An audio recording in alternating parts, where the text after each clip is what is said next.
Hello, hello, hello. Thank you guys for joining again. Thank you. Hello, guys. Thank you guys for joining another wonderful Friday evening. Thank you guys for joining. Uh, Let me know where you're joining from, please. So I was trying to put the Instagram on. I don't know, maybe there's issues with Instagram, but I don't know what really actually what happened. But guys, if you know somebody on Instagram, just tell them that we might not be live on Instagram today, but they can join. This is a Friday night football on Gant's football. Thank you, guys. Tell everybody you know that are usually here, or your friend that's that likes football. Let them know that we are you live this wonderful Friday night. So maybe I can see. Oh, thank you. Viral moments. I didn't even say anything about super chats already. Viral moment gave me my first gift today. Thank you, viral moment, for your love. I really actually got appreciate you. 1,000 naira. So thank you for your love. I appreciate you. I appreciate you. Thank you. Let me just maybe I can still get that Instagram to go live so that people I can remind people that we actually was live today. Let me just try and see if we can still go live. Or else just gonna stick to our YouTube and Facebook. So apologies that I'm slightly behind schedule today. It was due to the circumstances beyond my control, and I hope that you have a very good time today. Apologies, I'm just slightly behind schedule. It's just yeah. So we see maybe it's gonna be live this time around.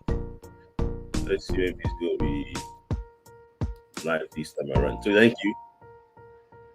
Okay, thank you, Edison, for joining. I was just somewhere trying to rush. Thank you, Edison. Okay, so I want to thank you. Thank you for joining again. So please like the video, share the video, tell your friend we are live this wonderful Friday night. Tell your friend that we are live. So today is packed. I can tell you that today is packed. You can see it there. Today is packed. We have a lot of things that she was lined up for you, right from the under 20 to the Falcons to the sports festival, and also, as usual, to the Super Eagles. So thank you for your love, and thank you. So uh thank you. So guys, let me just if you have been following me for a very long time, guys, like the video as you join, like the video, and I want to appreciate all of you too that engage that content here.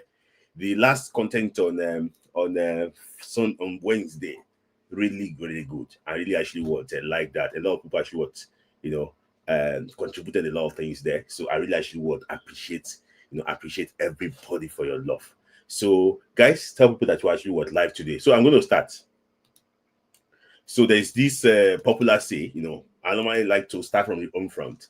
So the league is over in the Nigeria Premier League, but there was a sports festival actually what took place actually in Nigeria. So the sports festival, Delta State, won the sports festival by how many goats? 126 goats, 100 silvers, 11 bronze medal, a total of 337 medals in total. Why Ogun State, the host state, finished second.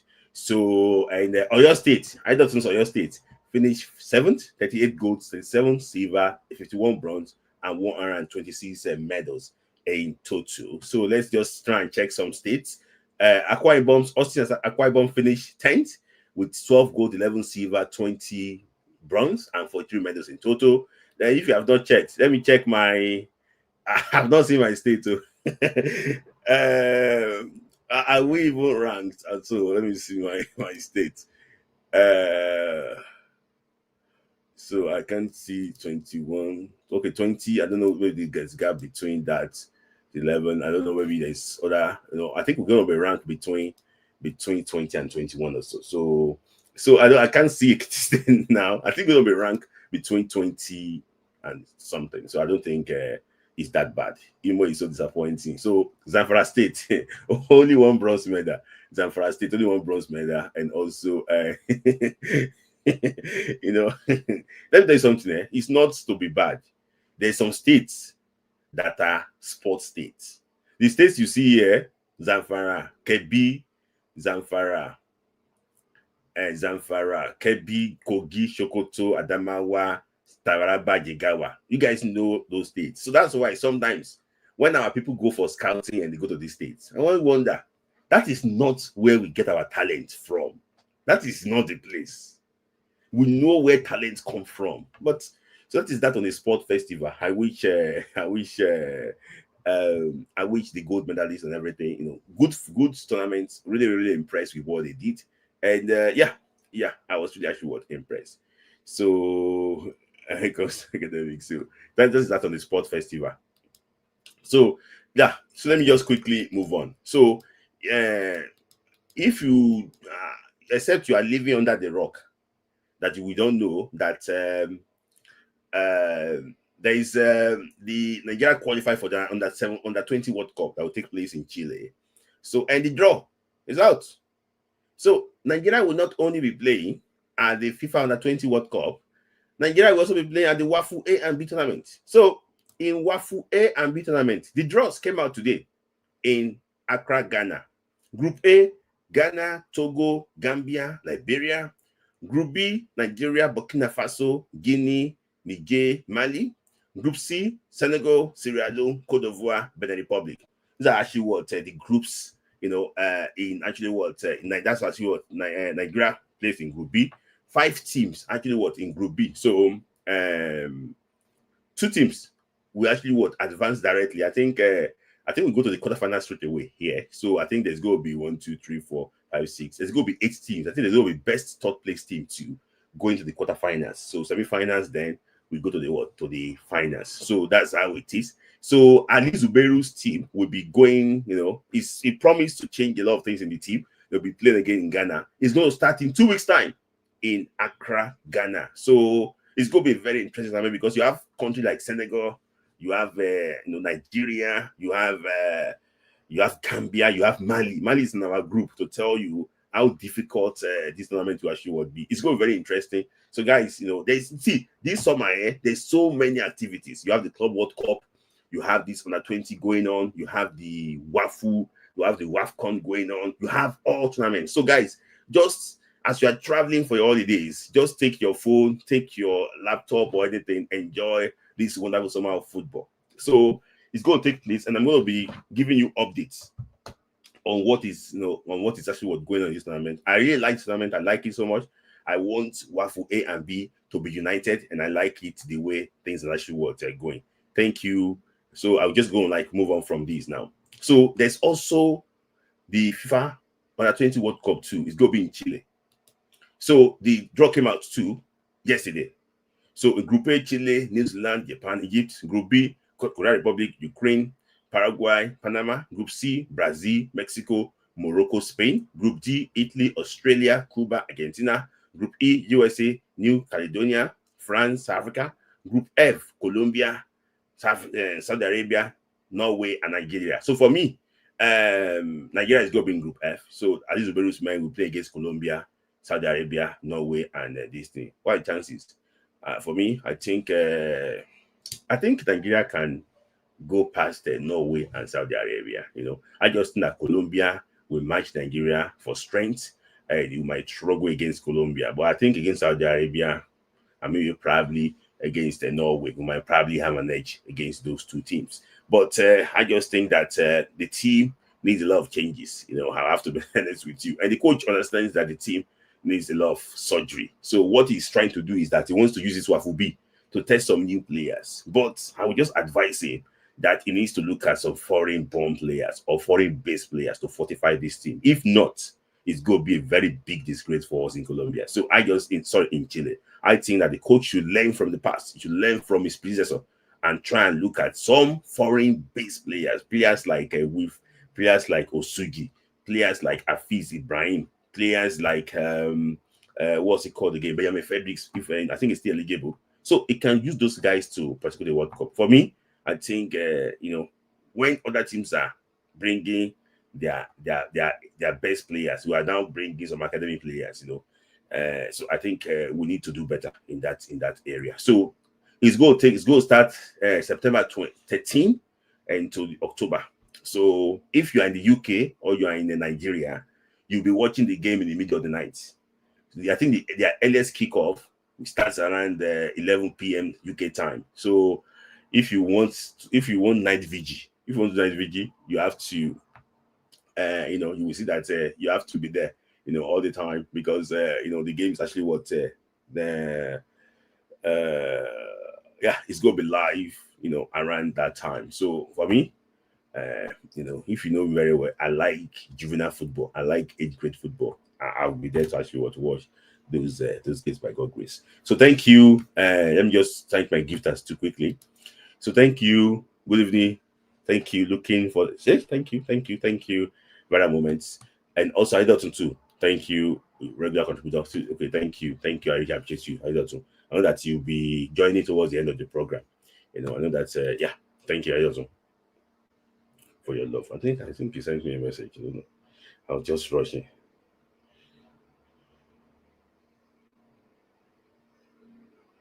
Okay, yeah. So we go talk about what you're saying to me now, later in the show. That is about the under 20 team. I'll be giving you updates about team selections, about few things too, and what to expect. And also too, I will be coming live to give you some investigative informations, like what I'm trying to investigate some few things about the under 20. So I'll be coming out with some things that are very exclusive, about what really happened in that under 20 camp. So we want to sanitize Nigerian football too. I'll be coming out and say those things. So if they say you did something in a 20 camp and you want to clear yourself, you can come here too and clear yourself. So now let's look at the Falcons. Our Falcons will be playing our Falcons will be playing tomorrow. Friendly game against Cameroon. So we're playing a friendly game against Cameroon. We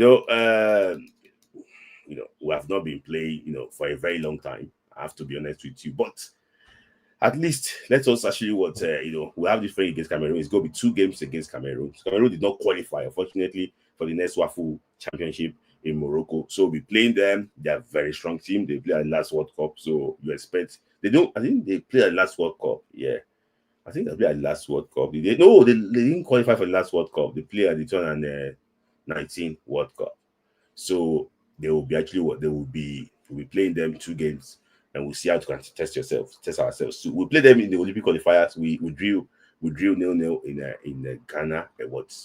In Cameroon, but we won in Abuja by 1 goal to nothing. So the news coming out from the camp is that the head of the WAFCON, the NFF, they have appointed somebody. You see a white man. So ahead of that one, the WAFCON in Morocco, Nigerian Football Federation NFF have brought who? They brought in Per Kassing, a seasoned fitness coach, to boost the Super Falcons technical team. Classic previously assisted technical crew led by Thomas Deneby. That is actually they're bringing this man to come and assist Coach Justin Madugu. So I don't know why it wasn't actually announced, but if you know Nigerian football very well, if you have been following Falcons for a very long time, this man is not a stranger to to the team, because I think he worked with the team in Ghana when they won the WAFCON in Ghana just before COVID. So he's going to be with the team now, and as usual now, NFF will look for a way to get a foreign hand to help this man. So he's a fitness coach. I don't know, maybe they will be bringing a match analyst too for the Falcons. I don't know, maybe they will bring in a goalkeeper coach for the Falcons, but they are bringing a fitness trainer for the Falcons. So let's wait. For me, I think Madugu is a fitness trainer. He's more of a fitness trainer. Why can't you just get somebody that can give him like a tactical analysis, so I can be able to, to game reader and everybody to, game reader to assist him to do well. For me, I think they should look to that area and see exactly if they could bring somebody that can really actually assist him in that area. I just think that the team will need that. So, well, he's going to be working as fitness trainer, just like, it's like now like a common thing in the NFF. Anytime they bring a local coach to coach our national team, they always bring foreign fitness trainer. I remember there was one young boy that they brought for us in Eguavon as a fitness trainer during the AFCON qualifiers. He was sacked alongside with Eguavon. They were relieved of their job alongside with Eguavon. When they lost to Rwanda at home in New York. So it's the culture of the NFF. They always bring this fitness trainer. They also brought one fitness trainer too from Germany. They also brought one. Thank you, Thomas Zarowski. They also brought one fitness trainer from Germany for the judge. So they always bring fitness trainer. I don't know why all of us. They can't bring tactical guy that can come and help these guys to, they always bring a fitness trainer. I don't know. I don't know. I need the NFF people to tell me the reason why they are so worried about fitness. All they want is fitness. Football is more than fitness. But I wish Casting the very best of luck. I hope he actually will succeed with the Falcons. If Mission X, when we win Mission X, we should also give him medal too, because it was actually he's part of the team. So the game tomorrow, and I will confirm the time. I think it's around the 31st is tomorrow. I think it's around 5 p.m. UK time. I think it's around 5 p.m. UK time. I will confirm the time before the end of the program. So guys, I think it will be live on various YouTube channels in Nigeria. I think probably Ademola TV might probably actually show that game. So it's going to be live tomorrow. I think it might probably be the same time when Nigeria play against Jamaica, in the final of the Unity Cup. So we'll be trying to switch between those two games and see how to watch our guests too. How our guests actually perform. Tomorrow is loaded. There's also Champions League final tomorrow. Between Inter Milan and PSG. So after the whole thing is done, we go to the Champions League final. That's why I might not probably be at the Unity Cup final. I plan to, but I have the tickets for tomorrow. But I just think that come on. Can't really bother myself to actually want to go. So that is that on the Super Falcons. So now to Super Eagles matter. If you have been following Super Eagles Instagram page too, they announced that Uche Chrisantus actually arrived the team camp today. So and the reason why he arrived late is not because of indiscipline. Well, in Nigeria, is it ongo.com reported that it was indiscipline, that Chile planned to sack him and discipline him for indiscipline. No, he had visa issues, and him and Amas of Basoge. So that's why he just arrived now. So it doesn't have to do with issues of indiscipline. For me, I'm not a spokesperson. Uche Chrisantus is very patriotic. He wants to play for Nigeria. He likes the country.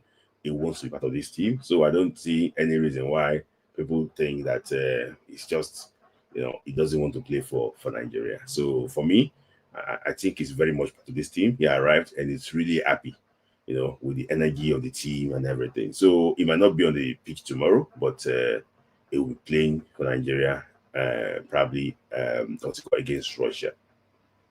So talking about Uche Chrisantus, there have been reports in the media today. There's a Spanish paper called, this is by Jonathan Vasquez. He's a journalist for Football Espana. So Football Espana reported it yesterday that Uche Chrisantus with Diego Simeone, Atletico Madrid, they already made an inquiry about Uche Chrisantus. So, but Getafe bought Uche Chrisantus for just 500,000 euros. And they are planning to sell Uche for 25 million pounds. That is a big business. For 25 million pounds. So Atletico Madrid, they don't want to pay 25 million pounds. They're also afraid of this financial fair play issue. That's why sometimes they might be selling some of their big players even this summer. So they want to pay around 15 to 20 million euros for him. But Uche, Atletico Madrid is not the only suitor for Uche. Newcastle United and Chelsea, Newcastle, Bournemouth, and Chelsea, they already made an inquiry for Uche Chrisantus. So I don't know, maybe it's going to change countries, but based on information that we are hearing, it's like Uche prefers to stay in Spain. So there's Sevilla interested, but I think that he wants to play in the continent. And Atletico Madrid will offer him playing in the continent. Newcastle will offer him playing in the continent. Chelsea will offer him playing in the continent. So I don't know what Diego Simeone saw that he wants Uche Chrisantus, but I just think that maybe probably, he saw something that we didn't see and he wants to use him in a different way. I wish him the very best of luck. Like I told you earlier, at the start of last season, I said this thing, that this boy will be a star. This boy will be a star. And I wish him the very best of luck. He's a boy I really like so much. And I think that, he's going to actually do well. He's going to actually do well. He's going to be also so instrumental too for Nigeria, in years to come. I wish him the very best of luck. And I hope that he can make the right and the best decision for himself, his family, and himself and his family, so that Nigeria too can also benefit. Because if he's doing well, we can call him up, and he's going to actually put in his best forward. Like I said it before, you need energy, you need legs in our midfield. You need legs in our midfield. You need somebody coming on that, okay, this person too, there won't be too much drop in quality because he's coming on. That is what I actually said. So I wish him the very best of luck. I hope that he can actually make the best choice, when the time actually comes. So that is that on Uche Chrisantus. So now let me move on to issue about another Nigerian player that I'm going to actually talk about quickly. Another Nigerian player I'm going to talk about quickly. It's not a Nigerian player, it's a Nigeria-born player. So there's been like issues of there have been issues of yes, there have been issues of, let me just try and bring that one on very quickly. So it's courtesy of this image is from soccernet.com. And the interview was conducted by Omar Katuba. So I'm going to just play it in case you don't know what happened. I'm going to play the video. And I don't know the video, sorry, I don't have directly the video. I'm going to play the audio so you guys can actually listen to it. My question is, there was a time that you said that you turned down the opportunity to play for Nigeria in 2020. And then in 2022, you made it clear that you would like to play for Nigeria. Could you clear the air on what your stance is as far as international football? Yeah, so both of those pieces of news are pretty false. I've never turned down Nigeria, and I've never had any conversations with them to say that I will be going to Nigeria. At the point of last season, where there was a little bit of conversation. I told the club obviously I just want to focus on club football. The last year at Fulham, and I just want to have a solid running at Fulham and at Chelsea in my first year, which I wanted to concentrate on again. And I think now is going to be the time I need to make a decision. Cheers, guys. Thank you. Okay, thank you very much. We'll be back with. So that was a Chelsea defender. That's the Chelsea defender actually Tosin Adarabioyo, after the Europa Conference League actually trial against Real Betis. So he said that there was no conversation between him and Nigeria about him saying that he will not play or he will come and play for Nigeria. There was something that was controversial, something happened, but he said he wanted to focus on the club football, and after we decide where to actually play. Okay. For me, people have said that, oh, it's political. For me, in that situation, his agent is not even there. He was able to cover that information. Kudos to Tosin for answering that way. You know, there's no denial from me that Tosin would like to play for England. But he's also considering Nigeria too, because he knows that he's 27, he's 28 already. Things can change. He might not get a chance to play for England. For example, now, if Thomas Tuchel is not calling him now, Thomas Tuchel went to call Ivan Toney. Thomas Tuchel is calling some people that he has known before. I don't think Tosin will be in his plans. Next season is going to be very important for Tosin. Will Tosin stay Chelsea? I don't know. I'm hearing Juventus is trying to purchase him from Chelsea. He didn't really feature very well under Enzo Maresca. He mostly played in the Conference League. So I don't see how it can break into the team. But for me, I think he's going to end up playing for Nigeria. Don't be surprised to see him in camp in September, but not as a playing. He will just be there to observe what is going on. You don't be surprised to see him. Maybe our November friend, don't be surprised to see him. This guy in Nigerian camp very soon. I can tell you for that. He knows that Nigeria actually was interested in him. And I just think that it's just taking too long for him. Because if you are 27, 28 now, how many years do you want to play for Nigeria? How many years? How many years do you want to play for Nigeria? So it makes it so hard for himself. I just wish him the very best of luck. So, but I want to point out to something. All those news about say that he said no. Who is fabricating those lies then?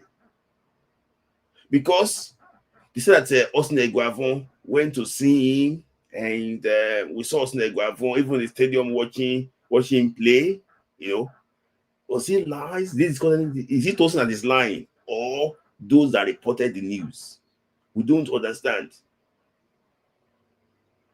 Is it Tosin that is lying, or those that actually reported that news?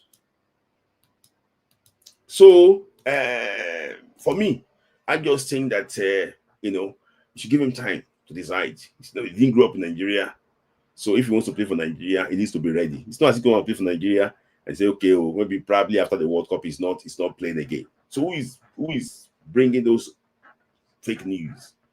I wish him the very best of luck. I hope he decides very soon. And he said it several times that he didn't say no to Nigeria because he didn't say no to Nigeria. That is it. And there's been a news too around that that this boy said no to Nigeria. Those are the context of it. He said, okay, he thinks he can break into the Netherlands national team. But it's not, he didn't say that no, he didn't say no to Nigeria. Please try, guys, just try and get it, very well. All these guys know exactly, what they are doing. He didn't say no to Nigeria. There'll be conversations about him. We have not actually what to reveal now. If he decides to play for Nigeria in the future, that is his own. But I can tell you that this guy is a Nigerian true and true. And he likes Nigerian projects. So if he decides to actually play finally, I wish him the best of luck. But for me, this guy is very patriotic. So one of our brothers here too had conversation with someone highly placed there, to ask him about what is the situation about what Otto Okonkwo. He said that his document is not ready yet. That is the reason why he wasn't invited. His document is not ready yet. That's why Otto Okonkwo, they didn't invite Otto Okonkwo, because what? His document is not ready yet. So don't be surprised that as soon as possible, you might probably be seeing Otto Okonkwo training with Nigeria, and probably even actually get to play for Nigeria very soon. So this coming from someone that's going to work with them. It's that the document, they have had a conversation with him already. He's ready to play for Nigeria, but the document is not ready. So he'll be playing the championship next season, and we want to actually want to see him very well. This one is coming from I don't want to talk about that with John Jones. This one is coming from the goalkeeper trainer school. Let me just put it that way. Somebody, the goalkeeper, our goalkeeper trainer, is coming from our goalkeeper trainer, that this guy, his document is just not ready. I've been in this camp and everything. So everything is okay for this guy. So I'm suspecting that Maduka Okoye, Stanley Wabali, and Otto Okonkwo might be our 3 goalkeepers going forward. That is it. If the NFF did not insist that they want a goalkeeper, if the NFF did not insist that they want what's it called? They want somebody to they want MPFL to have the last slots. So I think our goalkeeper going forward will be the 3 guys: Stanley Wabali, Maduka Okoye, and Otto Okonkwo. This guy is ready. So it's not any fake news you are reading from anywhere. So that is that about those guys. So and yeah, so let's also move on quickly. So there'll be like news too, in the Super Eagles camp, that Brentford under 21 player of the season is in kickoff.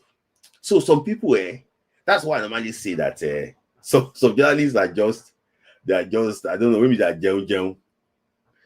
Who is that Benjamin Frederick replaced Uche Chrisantus in Unity Cup? But Uche is in camp now. Uche is in camp now. How did Benjamin Fredericks replace him? I'm just saying it from this caption. How did Benjamin Fredericks replace Uche Chrisantus? I'm just saying it based on these ones. Now, how did he? Or they did something that we don't know. Sometimes they did something that we don't know. Uche is in camp now. Go and check Super Eagles page. He's in camp now. He was singing for them this evening. So this boy is also in camp. Let me just say this thing. This boy played for Nigeria at the last Under-20 World Cup. And with due respect to this boy did excellently well. But unfortunately for this boy, the growth have not been that good for him. He slowed down when he joined Brentford. Slightly slowed down. And the growth, and since then, he has made the match they scored last season and this season, but he was unable to break into the main team of Brentford. Not a bad player, to be honest with you. But there's always process to everything in my own take. For me now, I have my very good friend is very close to him. Very close to him. He mentored him when he was younger. But in my own opinion, there's a process to everything. You know that this Brentford team, their goalkeeper, under 21, the goalkeeper is from Zimbabwe. The Zimbabwean coach said that the boy is not a professional yet. The boy is not a professional. He's playing in the same team with Benjamin Fredericks. And he said the boy is not a professional yet. So, why are we inviting someone that is not a professional yet to Super Eagles camp? I know that Super Eagles have once invited Daniel Bam Bameyi to Super Eagles before. We We've invited a youth copper to Super Eagles before. We've invited every D and age to Super Eagles before. So, but for me, I just think that except they want to explain to other senior players that, okay, guys, this boy is just here to learn. If they don't address that this boy is just here to learn, it's going to send a bad signal to others that just know somebody, then you go to Super Eagles. Just know somebody, you go to Super Eagles. So for me, I think the coach will need to explain it to those guys and address it in the press conference. If I don't know why, I don't know, maybe Nigeria does not have any journalists, because I saw the press conference today, and it was only Ghanaian people asking Nigerian journalists, Nigerian coach questions. I expect that the Nigerian journalists should be able to ask him that, oh, they saw this boy in training. Did they invite him? How did the boy go to that training? How did he get to that training? Who invited him? At least that's why I said that there's a brain drain in our country, honestly. Simple questions you cannot ask.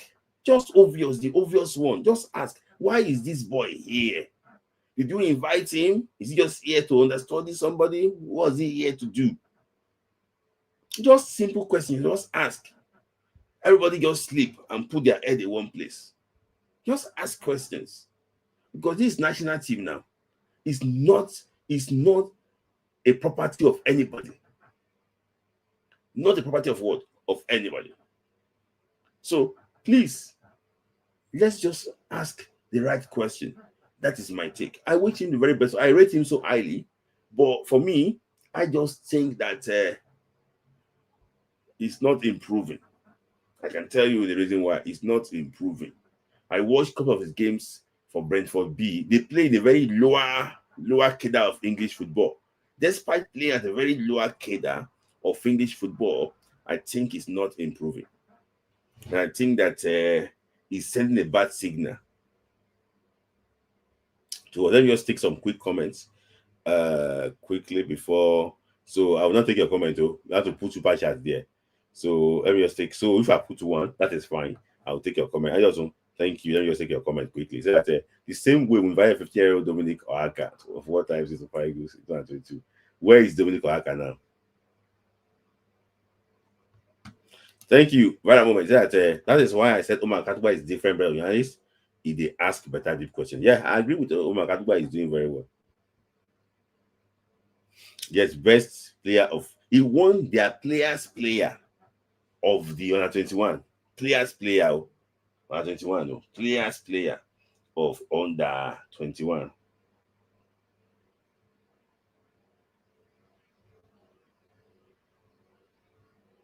Players player. If you can actually what he won what? The players what? The players player.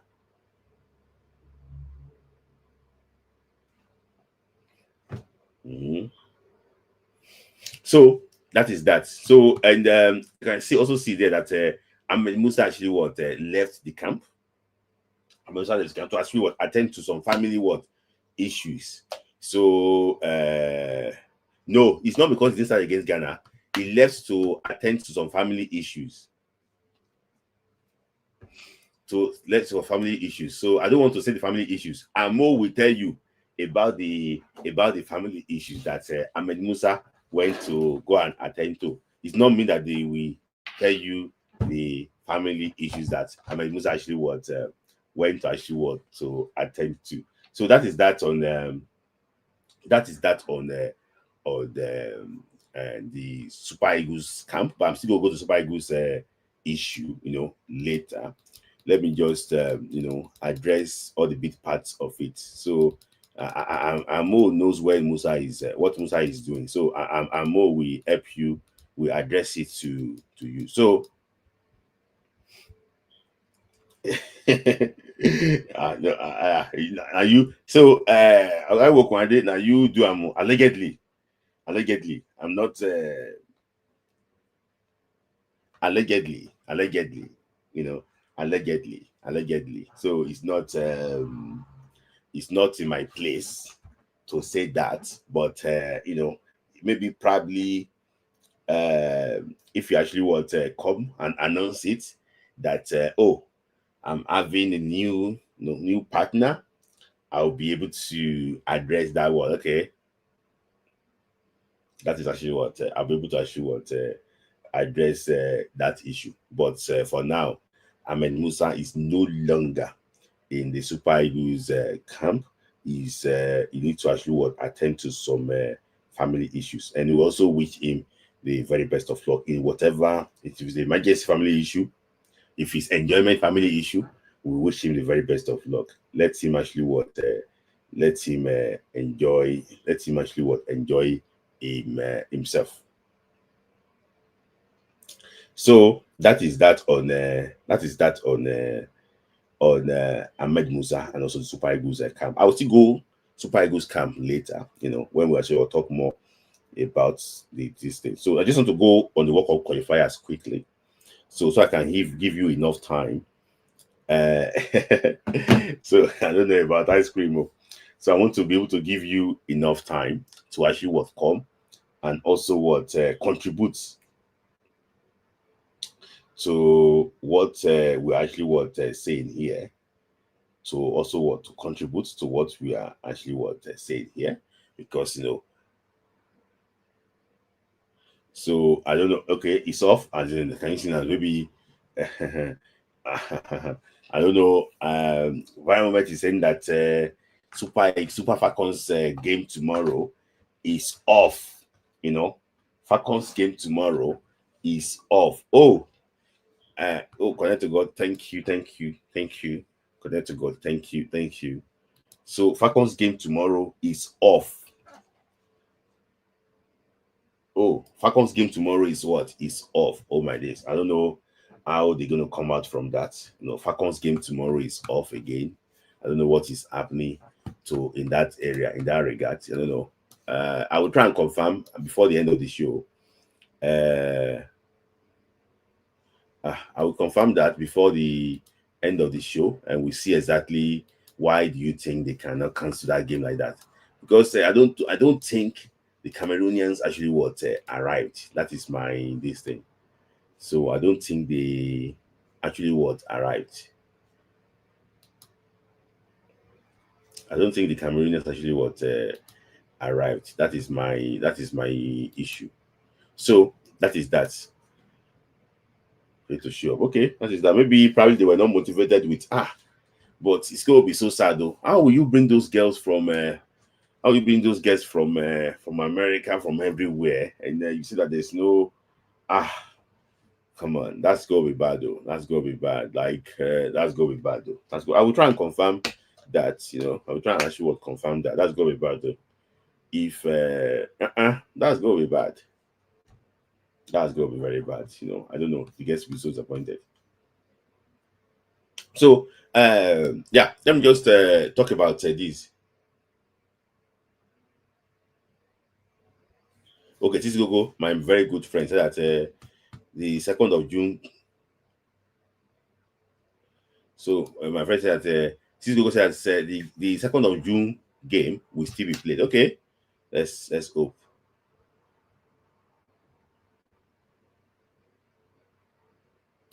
Okay, this is Cameroon team. Okay. Thank you for that update. So, guys, so I thought that I'll be coming this evening and give you updates that the points have been deducted. But I did not have the information now. But from a very reliable source, I heard that there have been like internal meeting in SAFA, and they have been told about the whole thing, that this is what you should expect. But between now and Sunday, we should expect the official announcement that coming. Let me just check the dates they're talking about. So between now and Sunday, between now and Monday, by Monday, guys, You just confirm. Okay, yeah. No. By Sunday or Monday, we should expect the official announcement. And actually, what the announcement, which like to is going to be what the point of decision. I don't know. Maybe there's going to be a fine attached to it. So that is what we are actually hearing. So apart from that news, there was also a news that came out too. That FIFA too, there was something that a lot of people got confused about. That look at this group. This group is Group E. If I'm not mistaken, it's Group E, the World Cup qualifier. So this Group E have only 5 teams. Initially, it was 4. Congo got suspended, so Eritrea withdrew from this group. So instead of 6 teams, there's 5 teams present in this group. So they announced that there's a way that they will actually they will decide the best 3rd place team in the World Cup qualifier. And this is the rule. Now I'm going to show you the rule. So I will not go over everything. There's already put it out that you can see that on your screen. So that if, for example, now in Group E, there's 5 teams there. There's 6 teams, 5 teams there. In our group, let me just show you our group. In our group, we have 6 teams currently in our group. And there's 5 teams in Group E.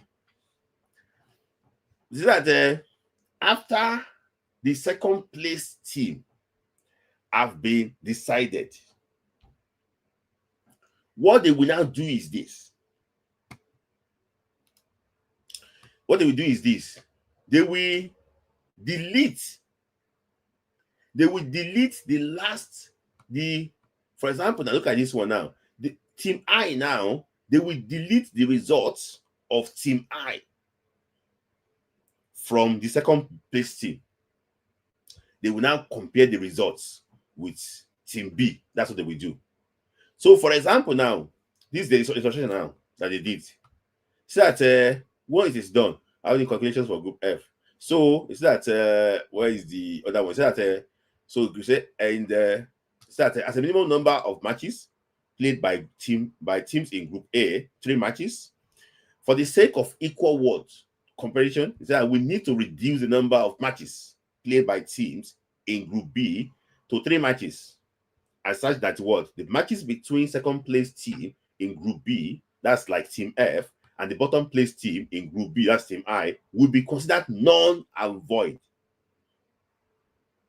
So the meaning of this is that if, for example, now this is how it ended and Rwanda finished 2nd, all the results that Rwanda got against Zimbabwe will be null and void.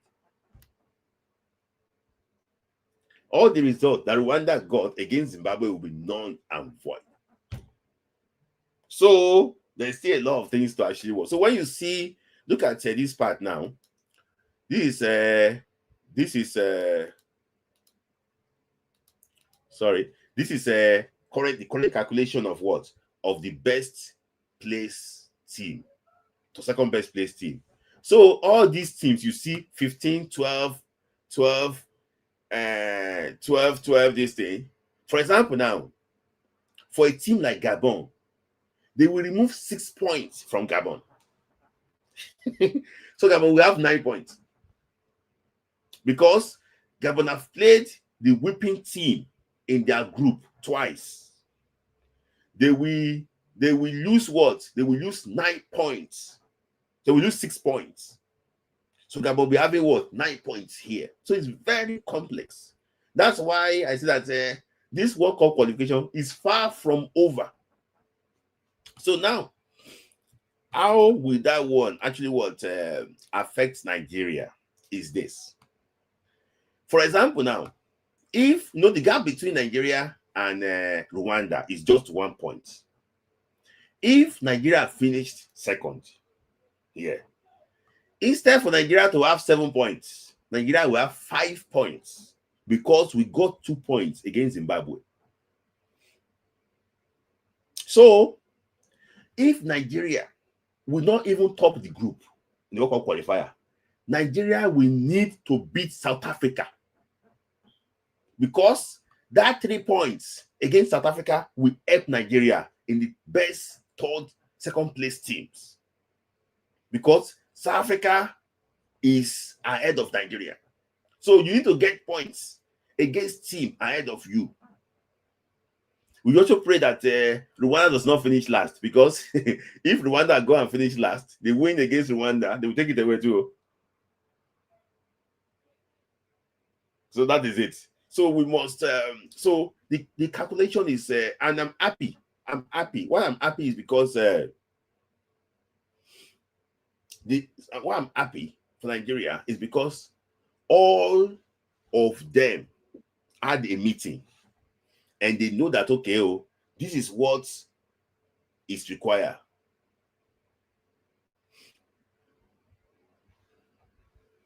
So I told you it's required.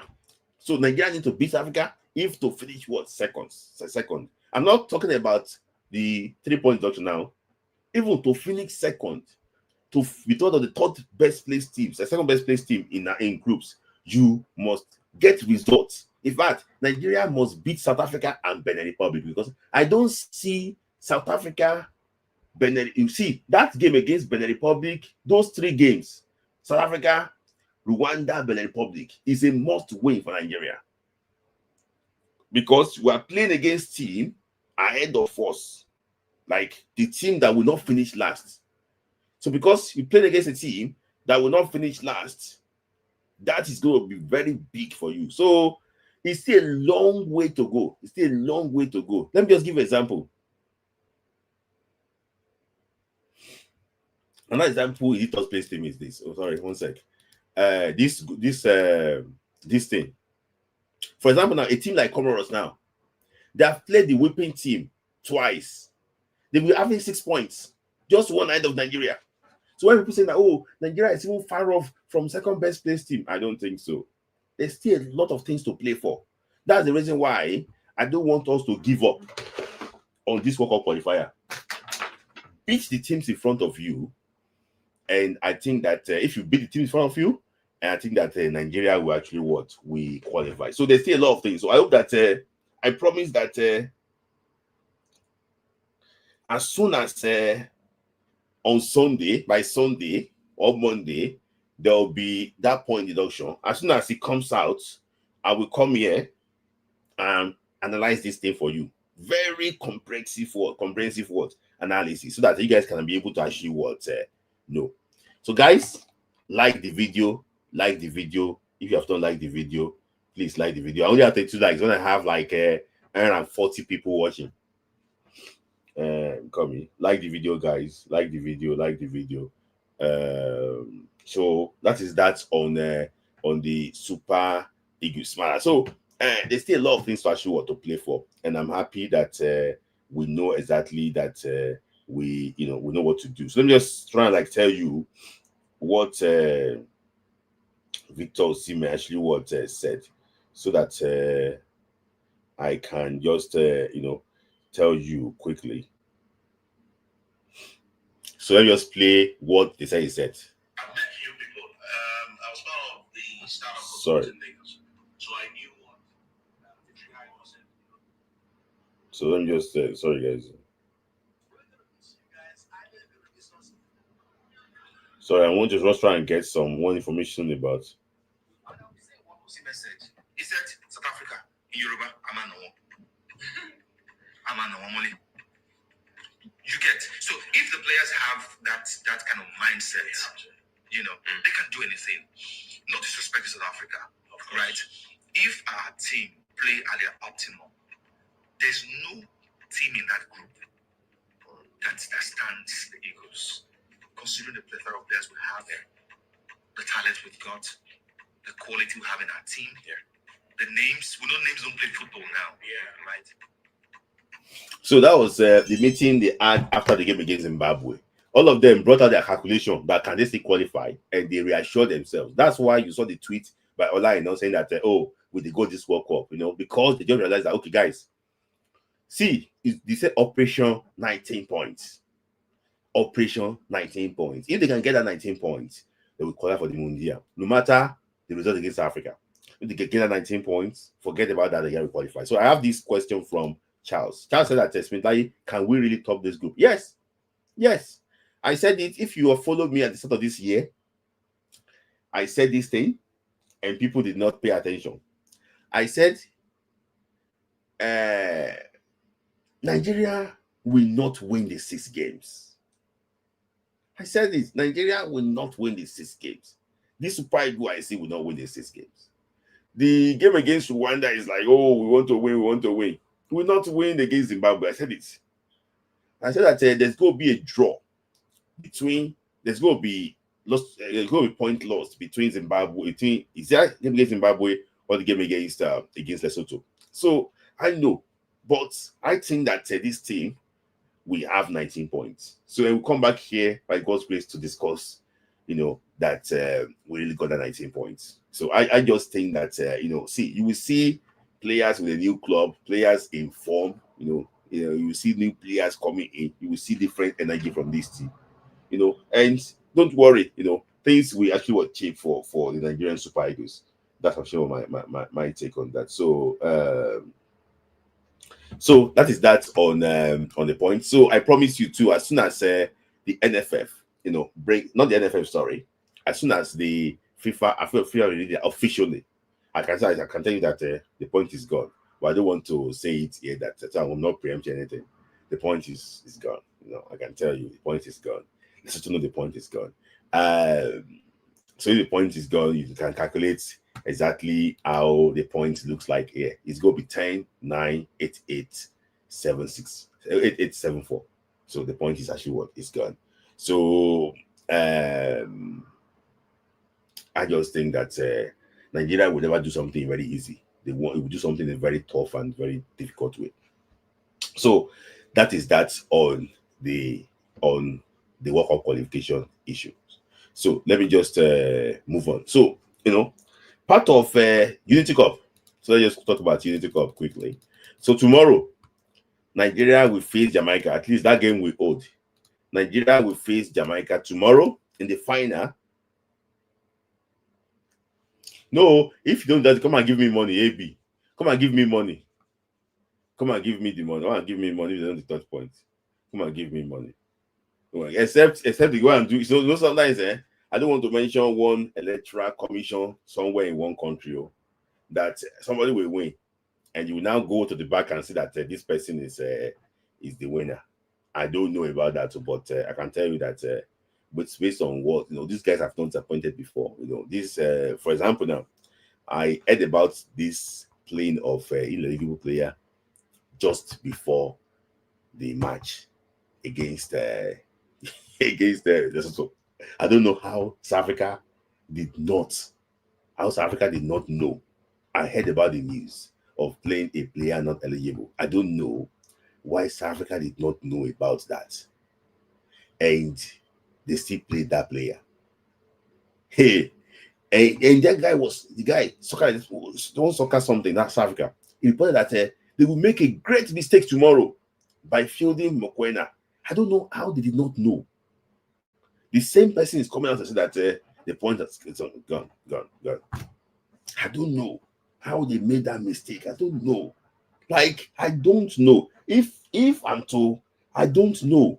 I don't know how somebody can explain that to me. I don't understand.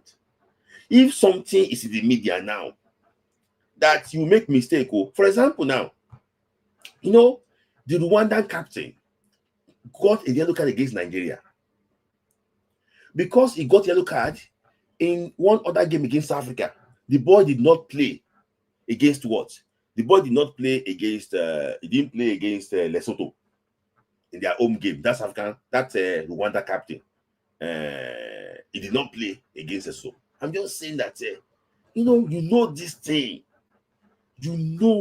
He was in senior news. How did you not make the mistake?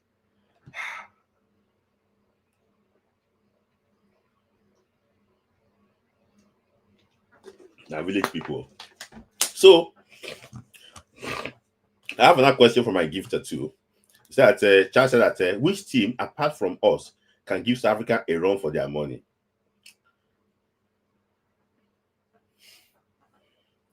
For me, if I'm to pick a team left that can give South Africa a run for their money in that group,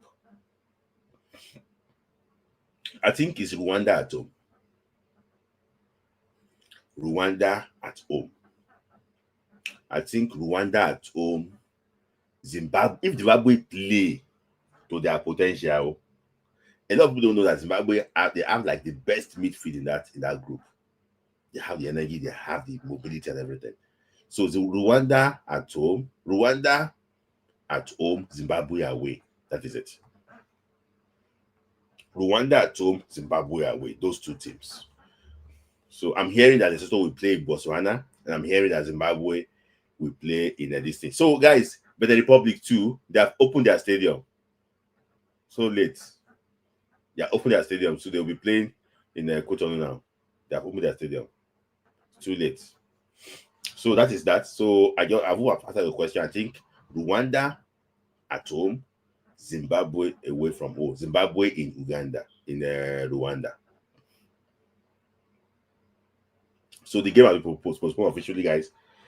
Falcons game has been postponed. Guys, super chat, keep it coming. I only got 6 super chats now. Guys, let's take it to 20. Or let's take it to 20. Let's take it to 20, guys. To 20. 20, we at least we do justice slightly. Let's take it to 20. Let's take it to 20. So that's thank you, Chas, for your love. I appreciate you for that. So that is that. So if you joined me last last Wednesday, I was talking about the lessons of the Unity Cup. The lessons of the Unity Cup. What did we learn? Which player do we think we showed ourselves? Has showed himself? So one of the conversations that have been happening in the Nigerian media spaces have been happening is about this player. So that Siri Desas should come in for Victor Boniface. So Siri Desas should replace what? Victor Boniface in the Super Eagles. The Siri Desas played 7 games for Nigeria. He started 4 games for Nigeria and he scored what? 3 goals. So Desas played 7 games for Nigeria. He started 4 and he scored 3 goals. So let's now look at Victor Boniface stats for Nigeria. So let's look at Victor Boniface stats for Nigeria. So Victor Boniface played 12 times for Nigeria. He played 12 times for Nigeria. So let's just try and like check that thing very well. So he played what? 12 times for Nigeria, and he scored 0 goal. He scored 0 goal for Nigeria. Played 12 times for Nigeria, but scored 0 goal for Nigeria. So according to stats, Victor Boniface started 4 games for Nigeria. He started Nigeria lost 2-1 loss against Rwanda. He started Nigeria 1-0 victory against Libya. He started Nigeria 0-0 draw against Benin Republic. He started Nigeria against Rwanda. Apologies. He started Nigeria 3-0 win against Benin Republic. And he also started Nigeria 1-1 draw against Lesotho in the World Cup qualifier. So overall, he started 5 games for Nigeria, 0 goal. Guys, is it a valid argument that Siri Desas is more prolific is sorry. Boniface also started the game against Saudi Arabia. We drew what 2-2. Apologies, I didn't mention that. Is it a valid argument that Siri Desa's numbers are actually what better than Victor Boniface? Do you think it's high time that we forget that Victor Boniface plays for Bayern Leverkusen and we are going for Glasgow Rangers Siri Desas? What's your opinion about that? Guys, I would like you to, that's our debate section today. I would like you to talk. Do you think that Victor Okon Boniface should be dropped from the Super Eagles and Siri Kolawole Desas should replace him as our second choice striker? Let me know your thoughts. I'll be bringing the chat. I'm going to be, be bringing that one in here. So there's this thing here. So the link is there. So if you actually want to, I've already read the numbers to you. He started what? 1, 2, 5, 6 games for Nigeria. He played 4. He played 4 as a substitute, and he played 4 as a substitute. So do you think that it should actually be replaced this day? So we see that one. That is a very, that's what we're going to be. The gift results. Okay, that is that. So I have my first caller here, and he's a good friend of the house, fantastic personality. And I know that anytime a particular player score, I will see this man join the live, and he knows that particular player. All of you guys here too that are watching, about 150 people, this person that anytime his favorite player score, you go see his face here. So I want to bring Oladipo in there. Thank you for joining. I'm talking about you, that your main man, Victor Osimhen actually scored today. But I know Yes, that just tell us about Victor. Season all over now. So how would you rate this season? wonderful season. I mean, you can't say anything right now. Is just up there. There's nothing we can say. We can just leave him, let him live his life. It's just I'm even speechless because I watched the match on Bet365 app. I mean, I was too emotional for him because I knew how he started and Yeah. him getting there. I'm happy And for him. how people really put him down before the start of this season. Like, come on, what's he going? He's finished. Even the Nigerian player itself, they And don't really. what I feel is that I don't know. Maybe I'm just saying rubbish, but most Nigerian legends don't actually want these young guys to do more than them. Yeah, So it's either they talk him down or find opportunity to advise him to go to Saudi now, so he won't be as prolific as or even more than them. yes, So as active as them. Yeah. yeah. Mm-hmm. Yeah, so I don't see. I see him as a mentally strong person. Nobody Yeah, is completely mentally strong, but yeah, I see him as one very cocky, mentally uh-huh. strong person, which Yeah, is helping him, anyways. yes. Yeah, I know that it's actually helping you. I don't know, maybe you saw a picture of a drone that they flew today. I don't know, Yeah, maybe I you saw saw that it. picture. I saw it Yeah, on Puja's thing. yeah, they put his mask on this thing, and Yeah, the mask, the yeah. drone. That must. I mean, that's a lot That's to. a lot. I That's a think they want lot. him to stay. It's Yeah, not easy to do something like that. I yeah. think they want him to stay, but right now, I'm scared. I'm scared he's just going to go to Saudi right now. I'm scared. I'm Mhm. really scared because now that Delap has gone to Chelsea, I don't see the team that can. I don't know if Man U will, but I'm sad already that I think Saudi is the way, which is really sad for we Nigerians. I Yeah, mean, how can we have a player like Victor? His type will come once in maybe 15 years, yeah, and he's not going to play in top club. yeah, So yeah. So I really wish it could get like a different suitor, in England or anywhere in top 5 European clubs. But Yeah. mhm. It, but it, yeah, okay. I'm listening to you. I'm listening to you. I want to say something. Yeah, Sorry, the top five teams are Liverpool, Man City, Chelsea, Liverpool. Arsenal. Yeah, I'm hearing that Newcastle are looking for ways to sign him. Newcastle and Liverpool. Oh But wow. Liverpool is the problem. Is number one on Anslot and Anslot. No, I'm like you. Is the number one on his list that he wants to actually bring, but is the wages because they are looking at they are already on the borderline when they sign Van Dijk, new Van Dijk and Salah Yeah. contract. They're on the borderline on this financial fair play. So any small thing like this, they're going to be in trouble. So Oh, most of the clubs you see here, they're on the borderline. Even and I think about this self now, they're on the borderline. Team that don't spend before because they brought some players last season, Julian Alvarez and okay. everything. So they are now on the borderline too. So Hmm. this fair play is the one. So about the lap. The lap is coming maybe like 50K or so in a week. Yes, 50K yes. after tax.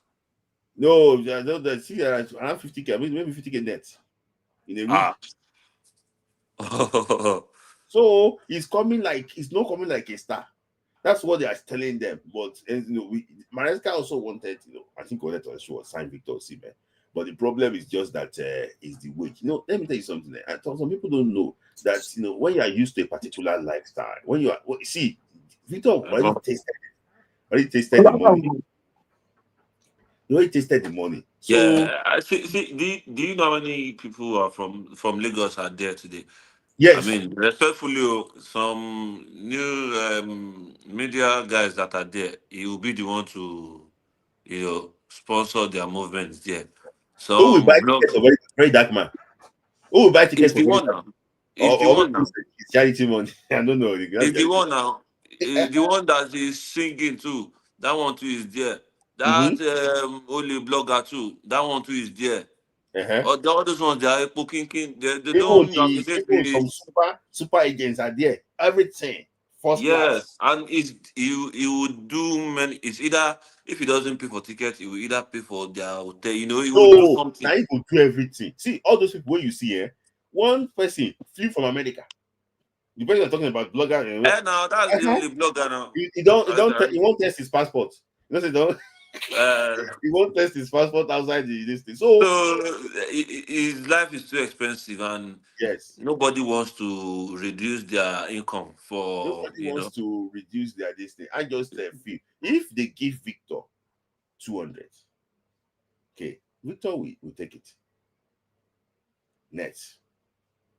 I'm even thinking of 180, 185. Say You net. that Juventus wanted to pay that money.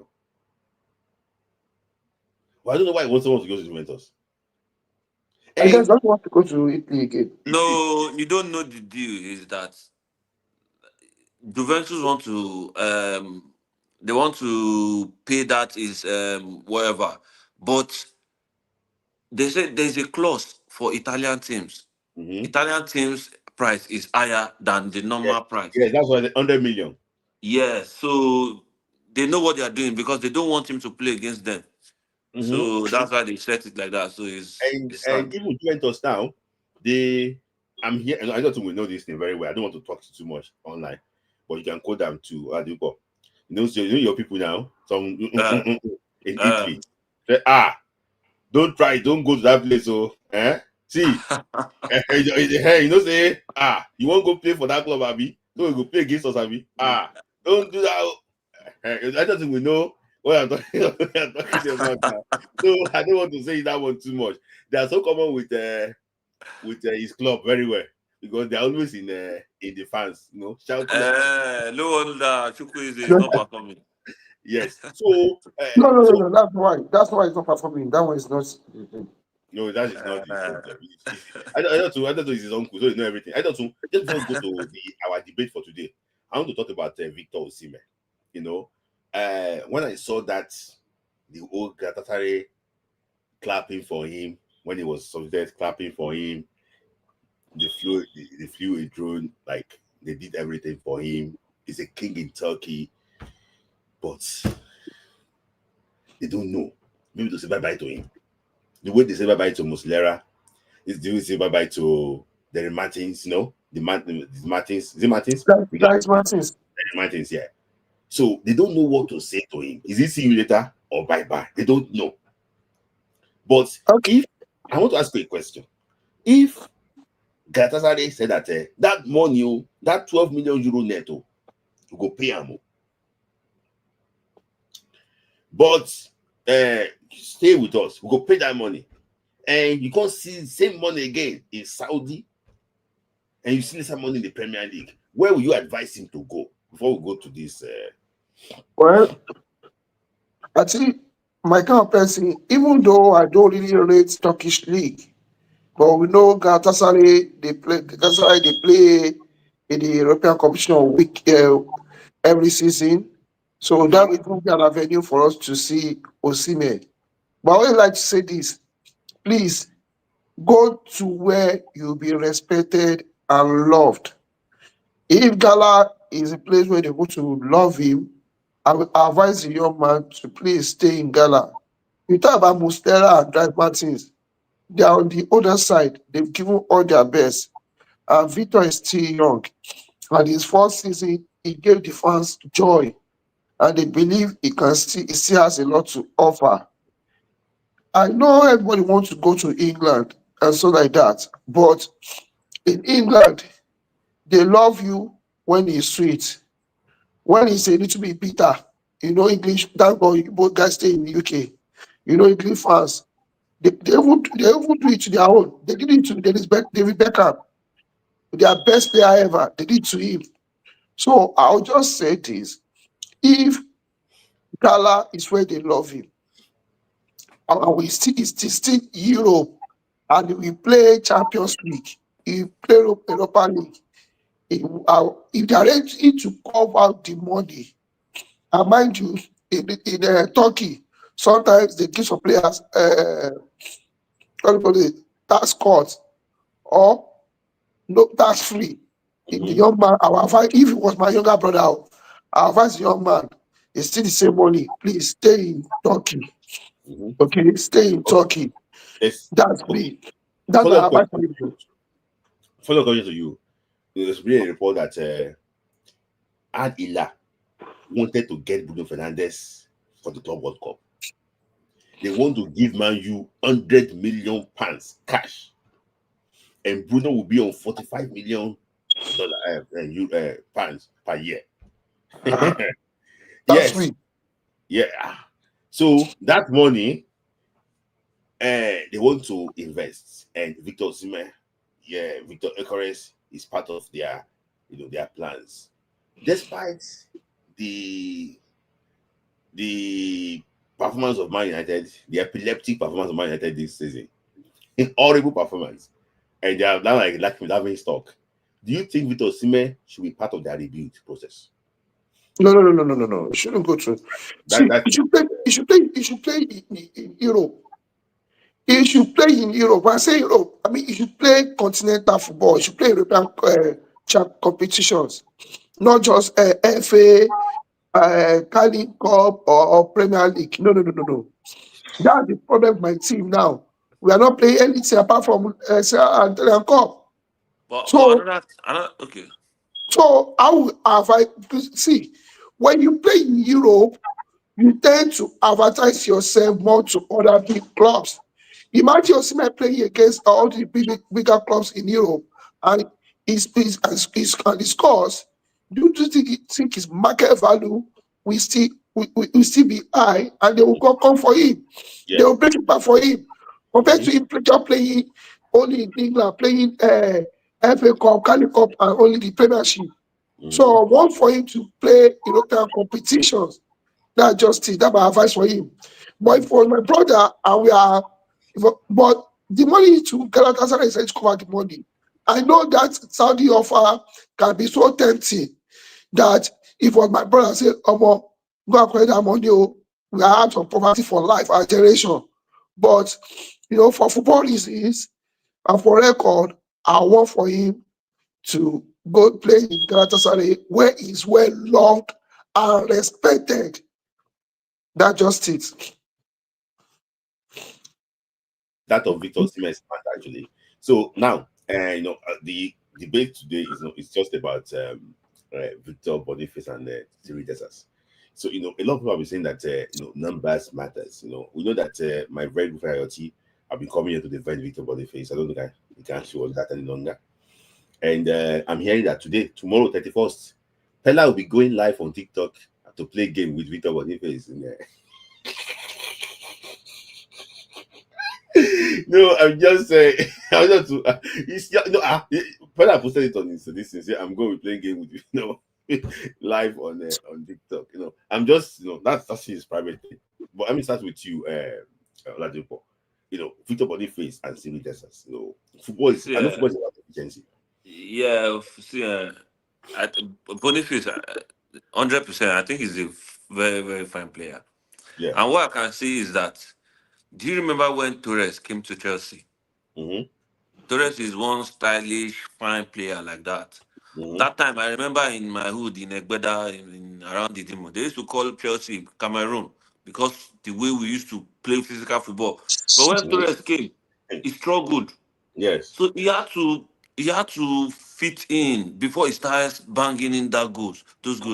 He had to, he fought hard to fit into Chelsea's style of play. I Mm-hmm. think Boniface cannot gel in Nigeria. There's Mm-hmm. nothing he can play. He can't gel. He's sluggish in attacking. If they give him the ball, he wants to cut first. There's no.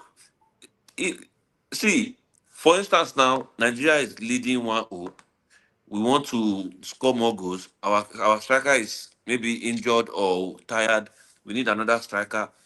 Boniface is going to weaken the team because he won't add enough pace to this thing. So there's a common ground between Desas and Usme that I can see now. What's the Mm-hmm. common ground? Energetic power play.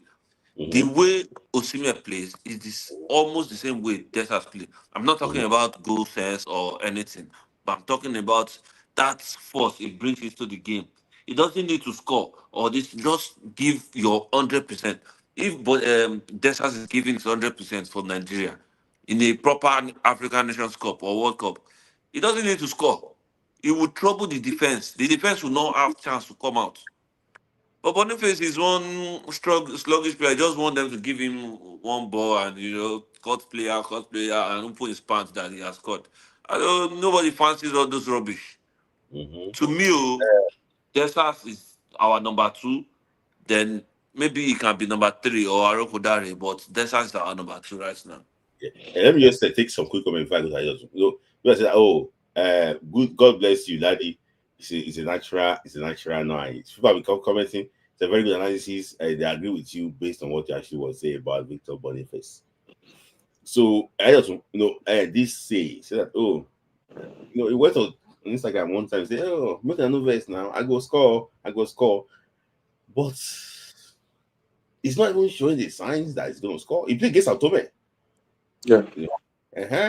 He didn't score in that game. So I thought so. Do you think that he's another player like Kenny Oburike, Michael Obiku, that they will just come and good players in Europe, but never really perform well for Nigeria?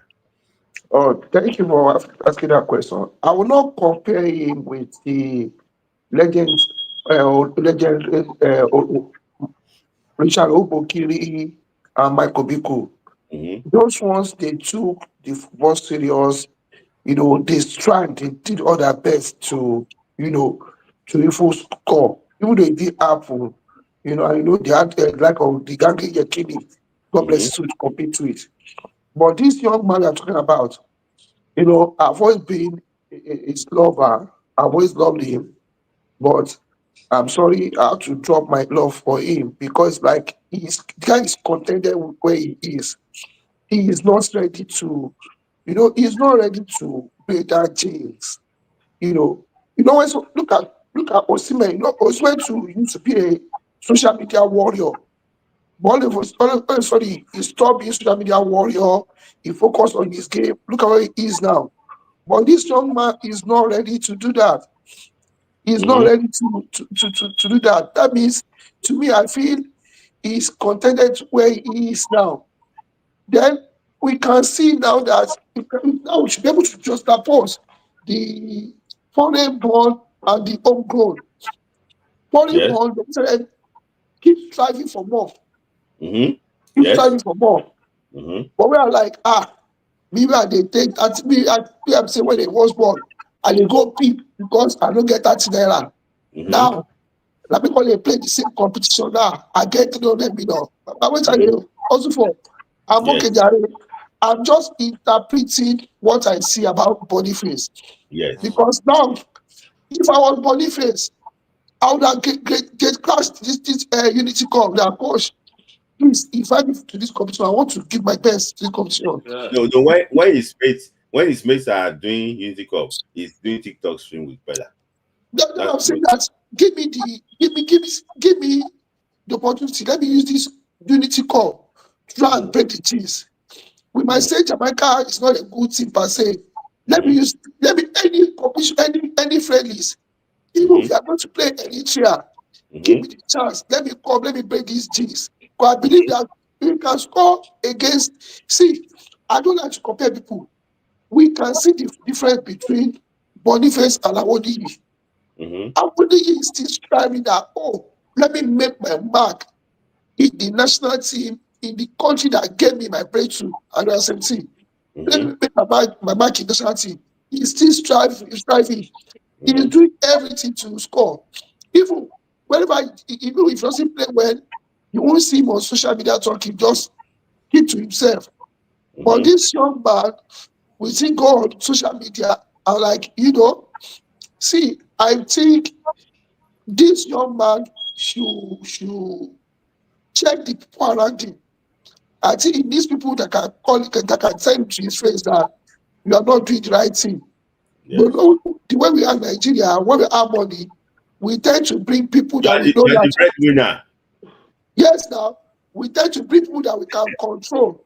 We don't want to bring people that we tell it to our face that, man, you are doing very wrong thing. Mm-hmm. So if you want to be a social media person, you should be a social media person. If you want to be a brand, be for like, if you want to be an influencer, be an influencer. But my own is every man to his own. I'm not his father, I'm not his uncle, I'm not his brother. He can decide to do whatever he wants to do. But Yes. if you are not ready to give us what we want nationality, please, you can always excuse yourself. Yes. That's just my own on that. Yes. There are unseeded sorry, unseeded this guy. I remember when we played against Mexico here. Apart my house here, Yes. but the US. He played the final of the conference league. You know, Yes. immediately he joined the flight on his own. He came direct. He didn't rest. He came here. If you see the boys' commitment, that's Mm-hmm. what we call football education. I think Sirius should be given more time in the national team. Maybe Yes. for a very serious match. Mm-hmm. Serious matches should be given more time. Thank you. Thank you. Thank you, Aida too. I have a question for you, but let me just try and bring it for you and Olajubo. So maybe let me just try and bring in Charles. Charles is making his debut on Friday Night Football. I think he's the first time, is it? Yeah, it's my first time. It's my first time. Okay, okay. Hello, There's hello. no How you doing? there's no bell here. I've just waited to ring one bell for you. So, So yeah. yeah, yo, yeah. So we're talking about the Boniface and Dexter's debate, and if you ask me, I would say I prefer Dexter's to Boniface because if you watch that match yesterday, Dexter's could have gotten two or more Mm-hmm. because chances after I don't know if he was looking for penalty. I mean, the one Ian Achol laid him off. He got the ball. He was in box 18. Then he fell. I'm like, why would you fall like that? The first one was a little bit It was a penalty. It was a debatable penalty. because, huh? The first one was a No, penalty for me. the first one. Yeah, I Yeah, think the guy dragged him back and everything. I think it was a that's Yeah, penalty. but penalty. he sneakish. That was he sneakishly did it. The way he did, he fell awkwardly. Then he just set his leg. That was a Yeah, penalty, but the referee didn't call that. But yeah. I'm like in that case, that third one that the Ian Achor gave him, If it was Osimhen would have tried to be strong and probably score that one, making it Mhm. 3. But to me, Dessers is a better replacement than Osimhen, better replacement to Boniface. I was Mhm. watching his runs, he's timing his runs, he's running on opposite side. I'm like, wow, so we have this kind of number 9 and we're struggling for a deputy. Why is this guy not in here? Why are they calling people like Saudi Kumar, all of them? Why is this guy not making the cut? Because no, I was watching his run. I was so surprised the way he was running. I said, "Why is this guy hasn't been making the call for a while? Why wasn't Mhm. he at the AFCON? This is someone that can deputize for Osimhen. If Osimhen is not having a good day, he can come in and change the game. If you watch the Nigeria versus Mexico 2-1, I remember that goal he scored.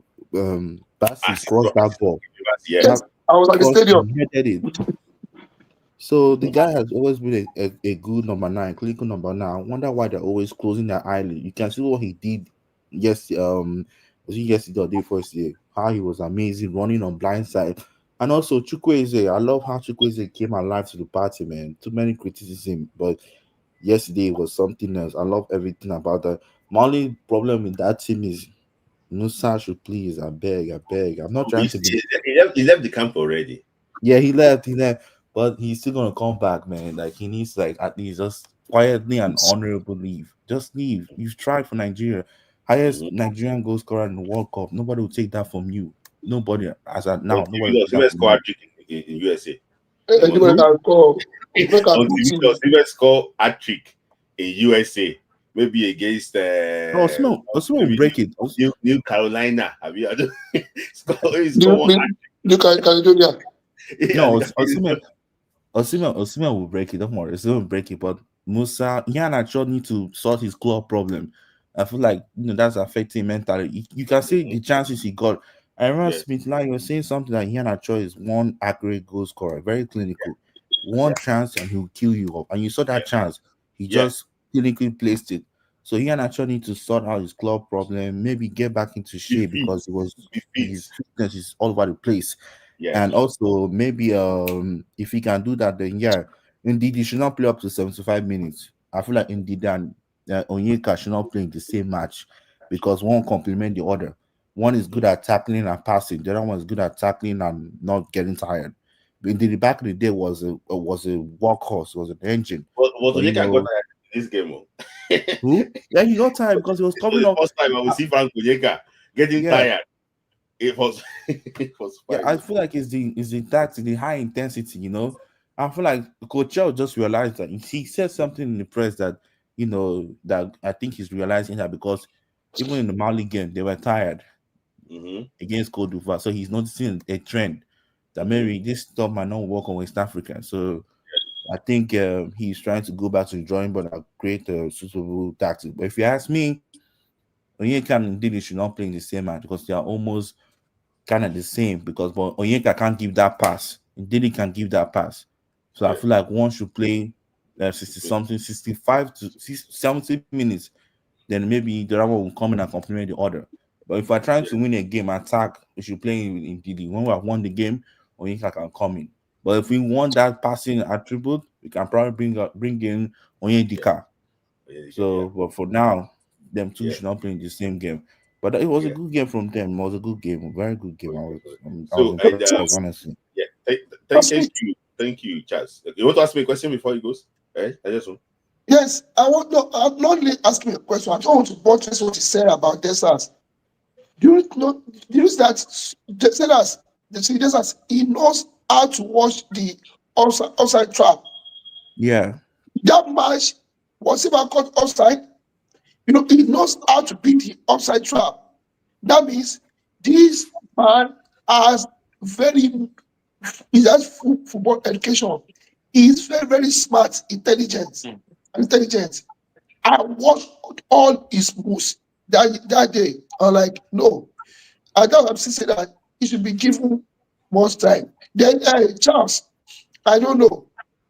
The question is, I know what everybody say. What's your take on Musa leaving the camp to go and get married allegedly? No, Because no. I just I know what I know your point. It's family issue. Okay, Because allegedly. But standings Okay. he at the knew, but no, but he knew before this match that he was going Exactly. to get married. that So why? that is my problem with him too. Yeah, he Because knew. You know, that's don't what I was going to say.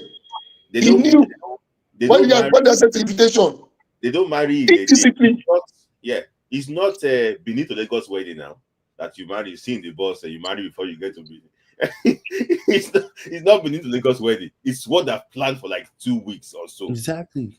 So, for example, now Stanley Wabali will bury his father and his mother June June 7th, 6th. June 6th or so. So he Yeah. excused himself from the friendly Exactly. against Russia. Mm. Shebi, that is it now. Yeah. He excused himself. So for me, I don't think Musa just got his girlfriend 2 days ago, and they're marrying yesterday. It's not He Benin to knew. Lagos. He's It's there for a while. so that is it. Just So want to play. I just think that he just wants to increase his cap with that. With that, I just think that That's rubbish to me, though. for me, I don't think it's fair. I think that just excuse himself. But you know, I won't lie to you. They will not call Musa in September. They will not call him in September. I spoke to somebody. I said that Musa, this Super Eagles, make he play this one. I said, what was September? We won't go walk up. Not say Musa. That's what that person said. Very early place. So, we are going to walk up. We are talking about Musa. So we go walk up. Not talk about Musa. It's not as if we cannot give it something, but just like all those friendly games, maybe that's what can actually give. Maybe And I think another I people were saying Coachell is not, he doesn't know how to, he has ball game management problem. If you watch that Nigeria versus Zimbabwe, all majority of our chances was going through Simon Moses. And then sometimes it was clinical, sometimes it was rubbish, sometimes he was making good passes. But if you watch that Nigeria versus Ghana, you see he did not start the game. He was yeah. on the bench. So I think that's a wake up call for Moses that No. all those I think that was addressed in the press conference today. I think he wants to play like a weaker side against Ghana, and he probably going stronger. I think towards the end of the show, we're going to actually look at our possible lineup, for that type of game, so that we can tomorrow before actually wrap it up. But just you actually made a final with a very good contribution. I want to ask you a question before you go. I'm going to ask them too when you actually leave. No problem. Do you think it's off-field issue is the one limiting his talent in Super Eagles? No, Olaito is very active on Snapchat. Despite that he's very active on Snapchat, he's also doing, a lot of things on the pitch. Do you think that his off-field issue is really impacting this, or they are parallel? They don't interact at all. Who are you talking? Boniface? Is it about Boniface? Boniface. Yeah. I feel like Boniface is that kind of player that plays for money, not for passion. So if you ask me, he's talented, don't get me wrong, but there's one thing to be talented, another thing to be hardworking. We see Osimhen is talented, he's hardworking. We see Iheanacho, he's talented, but that discipline, he lost it. And look at him, a shadow of himself. So I feel like Boniface wasn't really to me. If Nigeria wants to qualify for this World Cup, he needs. I'm sorry to say this, but he needs to be dropped. No matter how many goals he scored, Boniface needs to be dropped. He should not be there because if he comes in the match, he will not put in effort. Fine, okay, he lost Nigeria, but that effort is not going to be there. It'll be like Shebi will not go to the World Cup now, but I'll get paid. So, but that's like I'm saying, he's very talented. Don't get me wrong. People say he started off as a number 10, and I saw your video, a video that he likes to drift in from the left. Yeah. So, and most time Lookman is there, and most time Simon is there, and Simon can dribble. So, but if you ask me, if Nigeria wants to qualify for this World Cup, he should not be there. He should not come for the World Cup qualifiers. He should be rested until he can prove to us that he can deliver in big time. Because Osimhen will not play forever. There are days Osimhen will not have a good game, and that's when you step up, you take initiative. Yeah. What saved us in that AFCON, what took us to that AFCON final, because Lookman, Ekong, those two, they took up initiative when Osimhen wasn't delivering. Those two step up, and it was enough for us to go to the final. So, but to me, I feel like it's not social media I feel like he just wants to have fun and play and all that because he's very talented. Boniface is so talented. He's someone that Yeah, can score, he can create, but yeah. I feel like He he's just needs playing to for step up. Yeah, for the money and all that. He needs to step up and advise yeah. himself and talk to himself, because along the line you're going to You know, finish to your this thing. career. Don't have regrets. Do not have regrets. Look at here actually. I know he's probably having regrets. Yeah, you just try his best now. So that is why. So Charles, thanks for your contribution. So I Okay. really actually want to enjoy that. People say ABC. I like Charles analysis. Yes, I also enjoy it too. So No thank you guys problem. for joining. So No thank you. problem.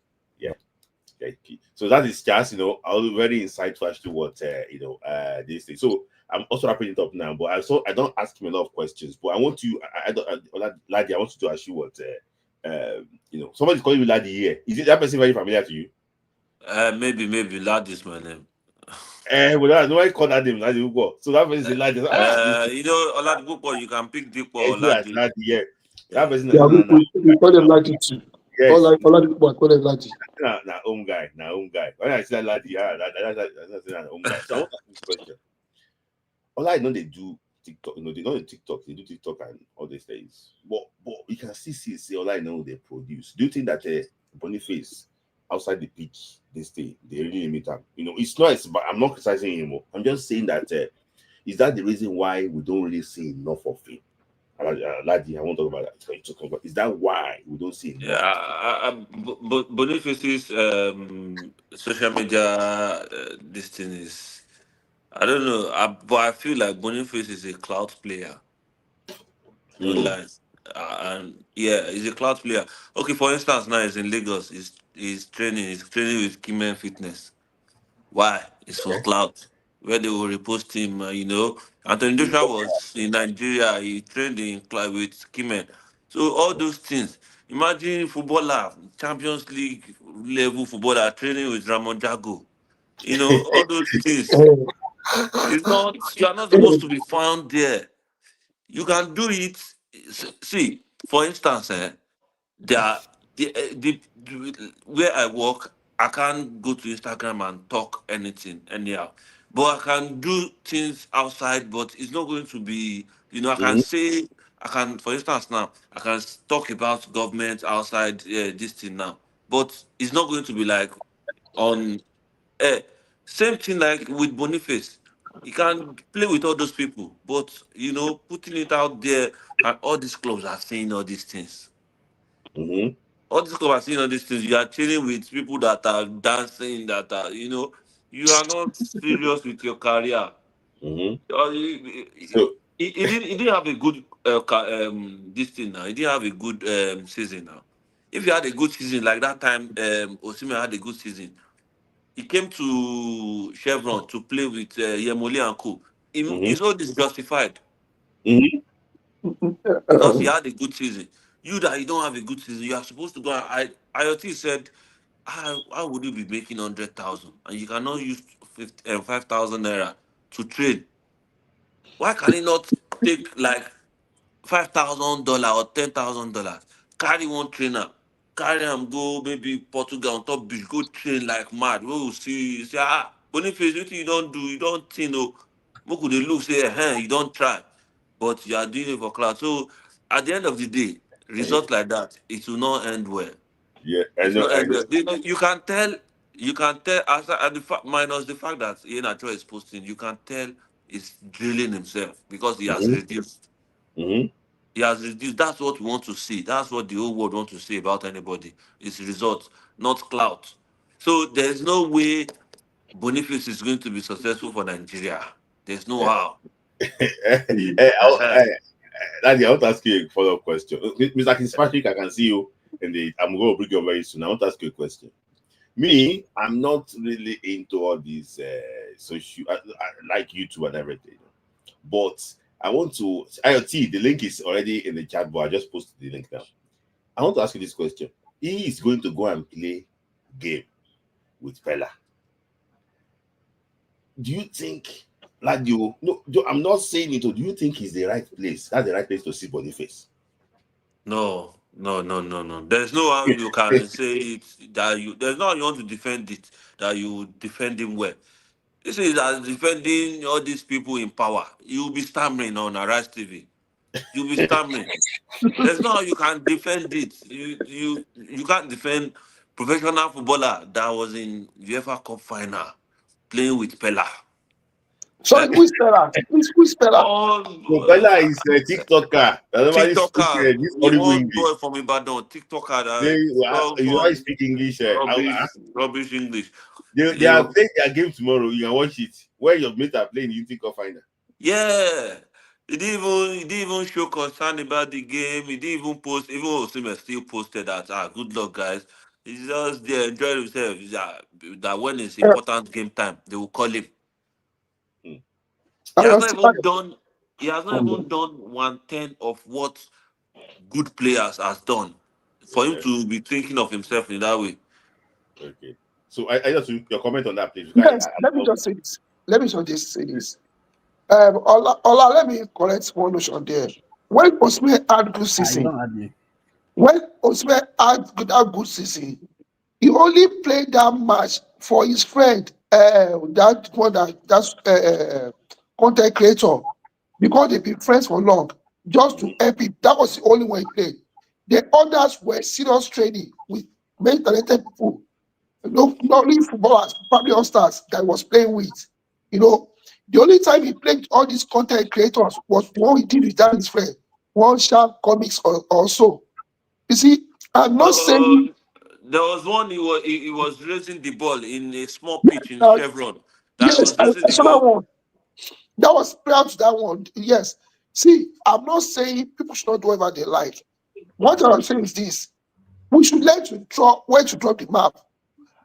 And all of us here, thank God we all went to school. When if you are brilliant, I know that, if something is taking away your seriousness from you getting your grades, you have to do that thing. Some people, they can match the two together. You can be brilliant and be partying and still get your good grades. But if you know that party will affect your grades, why just why can't you just reduce the way you party and focus on your grade? I'm just trying to compare between Boniface and this Olaino.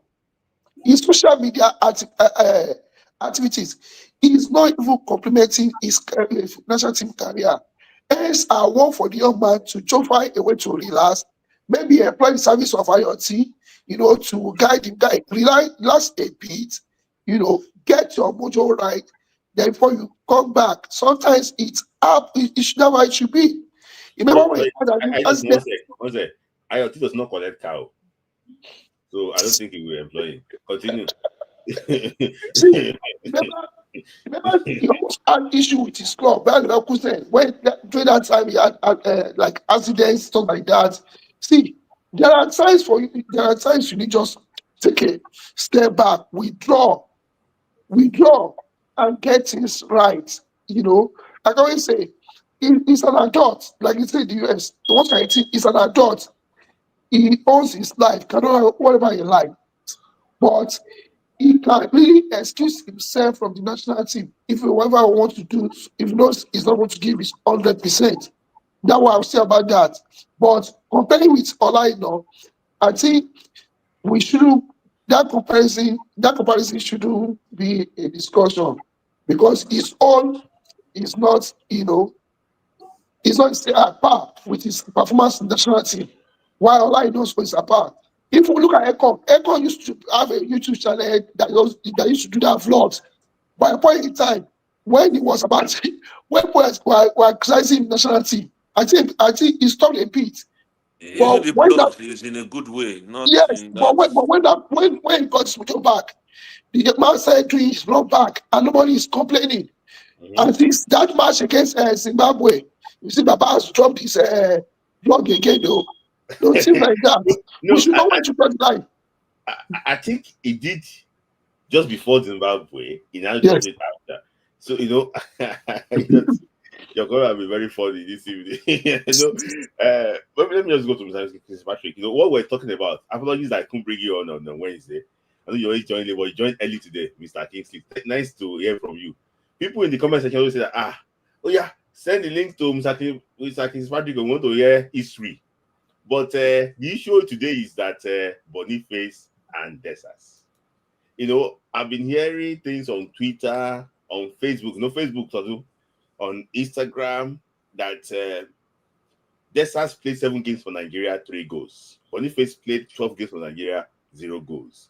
That's why are they still considering Boniface ahead of Desas? Where do you stand? Do you think we should look at more on Desas side than Boniface, because Desas seems to be more productive for Nigeria? Let me just ask you something, Kingsley. Yeah, I think my takeaway, I think Boniface is like Efane Koku, those days when he was playing for Nigeria. Is more of a club player. I think, but I see Boniface. I don't see Boniface as a national team players. Some players are good in club, but in the national team, they don't, replicate that performance. So I think they are correct. I think Desas is settled well in the national team also, than in the club. Even though he's sometimes he hesitates. Some decisions he doesn't take it fast like Osimhen. So those times the opponent will just take the ball or clear it. So, but I think they are correct. Boniface is a club player. It's not it's not a national team material. Let's put it, it doesn't settle well in the national team. I'm not even looking at the goals. I'm even looking at his overall performance with the team. I've watched him. I noticed he doesn't try to, fit in very well. I think the same thing happened to Jovac of France. I remember Jovac was the highest goal scorer in the all the 5 top leagues then. He went to, he came to France, like they're using in the finals. He missed big chances, and he came to Newcastle. He couldn't, fit in the Premier League. So I think Boniface is like Efane Koku, because I remember the same thing happened to Efane Koku. Now he's one of the top commentators. Now, in the Premier League and the Champions League, World Cups, Efane Koku is one of the top commentators now for any top footballer. But in the national team then, I remembered he couldn't fit in. They tried him with Sanchez Siasia, he couldn't fit in. They tried with Yekini, he couldn't fit in. So he's a good player, but he's not. He doesn't fit in very well in the national team. That's the same thing with Boniface. And that is why you say what? Even Richard Owobokere too, Richard Owobokere is even better, because Richard Owobokere was not invited much. I remember the match they invited him against South Africa in Lagos, where they beat South Africa 4-0. He opened scoring. Rashid Yekini scored. He scored 2 goals also. Rashid Yekini also scored. Then I also remember the World Cup qualifier against Cameroon in Adamasamba Stadium. I think he scored also. So he was not really being used, invited. So, but the few times they invited him, he scored. So, but the Boniface own is that they have given him enough chance, but it seems like he doesn't flow with the team. He doesn't. It's not that he's a bad player, but he doesn't flow with the team. So that's the way I look at it. He's not a bad player, but he doesn't fit in very well with our style of play. Thank you, Mr.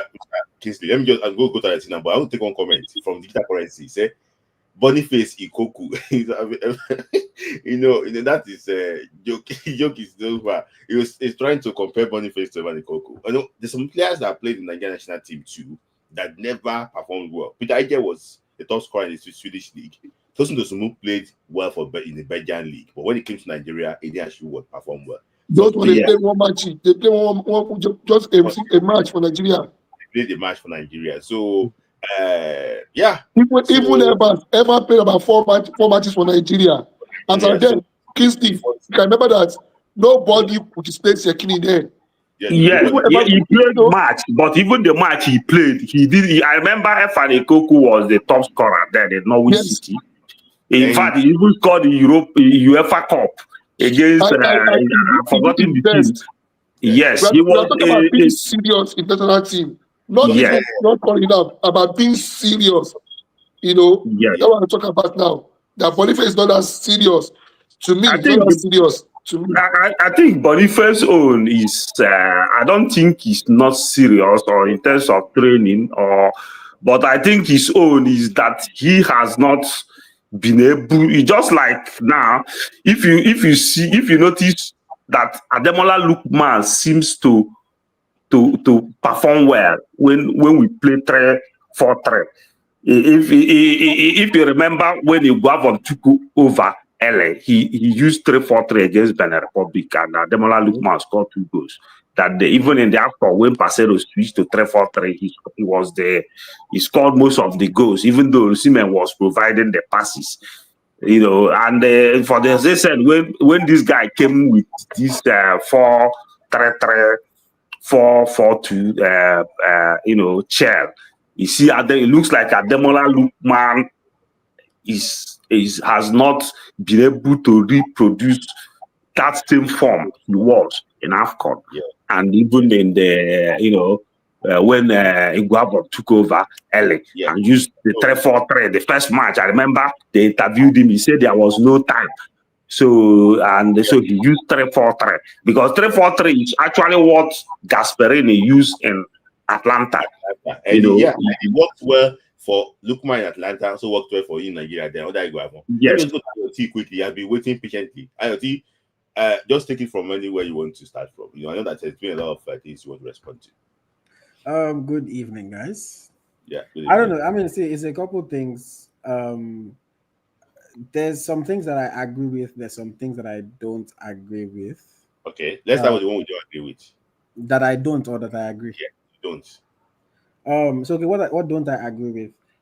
I don't think that there's particularly the concept of whatever he was doing with Pella. I don't think there's anything particularly wrong with it. Do you think, talking about branding, in terms of branding, do you think that one can affect his branding? I think it is. Boniface is a Gen Z footballer, so he's doing things that people in his generation are doing. He's, like just the other day, the FIFA president was doing a live stream with Speed. A lot of people look at Speed as a joke, like, oh, who is this guy? He doesn't even know anything about football. He's always clowning, he's backing, he's this. But CBS Sports invited him on. WWE had him on. The FIFA president went to his bedroom to do stream with him. It's because they realized that those things drive engagement and visibility in today's world. No matter how unserious they look and no matter how unserious we think that they are. I think when Lago was speaking earlier, he mentioned how he said Boniface is a cloud footballer. And the reality of it is that he does like clouds, like a lot of young people these days. And he realizes that going on Pella is going to make people say, everybody talks about Boniface is funny. Oh, he's a cruise guy. He's this, he's that. That's kind of the idea behind it. Now, when you look at certain things, you might say, guy, timing, the right moment of doing things versus when it's not the right moment. Is this really the right moment to be doing something like this? That's the difference. Some people in the comments are not listening to me properly and not understanding. I'm not saying Speed is a footballer. I am saying that if somebody as serious as the FIFA president went to somebody that is a streamer that a lot of people consider to be a joke, I'm not comparing Speed to Boniface. I am saying Pella is a streamer, Speed is a streamer. Obviously, Speed is times 100 of Pella right now. But in the Nigerian context, Speed is one of Nigeria's most popular social media. I want to ask you a question, based on what you said. FIFA president went to Speed for reasons of like maybe Club World Cup. Yeah, well, for the Club World Cup, to promote the Club World Cup. But it's not a footballer too. FIFA president on a footballer. You know that. But he's more serious than a footballer. Eh? The FIFA president is even more serious than a footballer. No. What do you mean? No, the FIFA president that hangs with president of nations. Come on now, let's be serious now. FIFA president, Politically, like, is a political figure essentially. The FIFA president is a serious man. Come on, let's be serious, guys. FIFA I know we're against Boniface here, and I'll come to the No, things it's that not against Boniface. No. People are against him, but people have been giving negative opinions. But let's be realistic here. Again, the FIFA president FIFA as a whole is supposed to be classy. He's not supposed to. I'm not saying he has done anything wrong for wanting to do any live stream with speed, but the classiness is out of it already. Just like, sorry, I'm going a little bit out of context. Just like current Oba of Ife and former Oba of Ife. When there are two same type of, there are two common grounds, but there's class differences. So that's what I say there. No, that's what I'm saying. See, again, like I said, because people don't like listening. People just like jumping up. I think I just respond to the comments. RD, I like super chats, but I will not.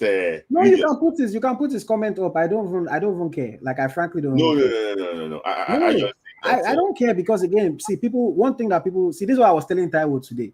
I was on stream with Taiwo. I did not was in comment at some point.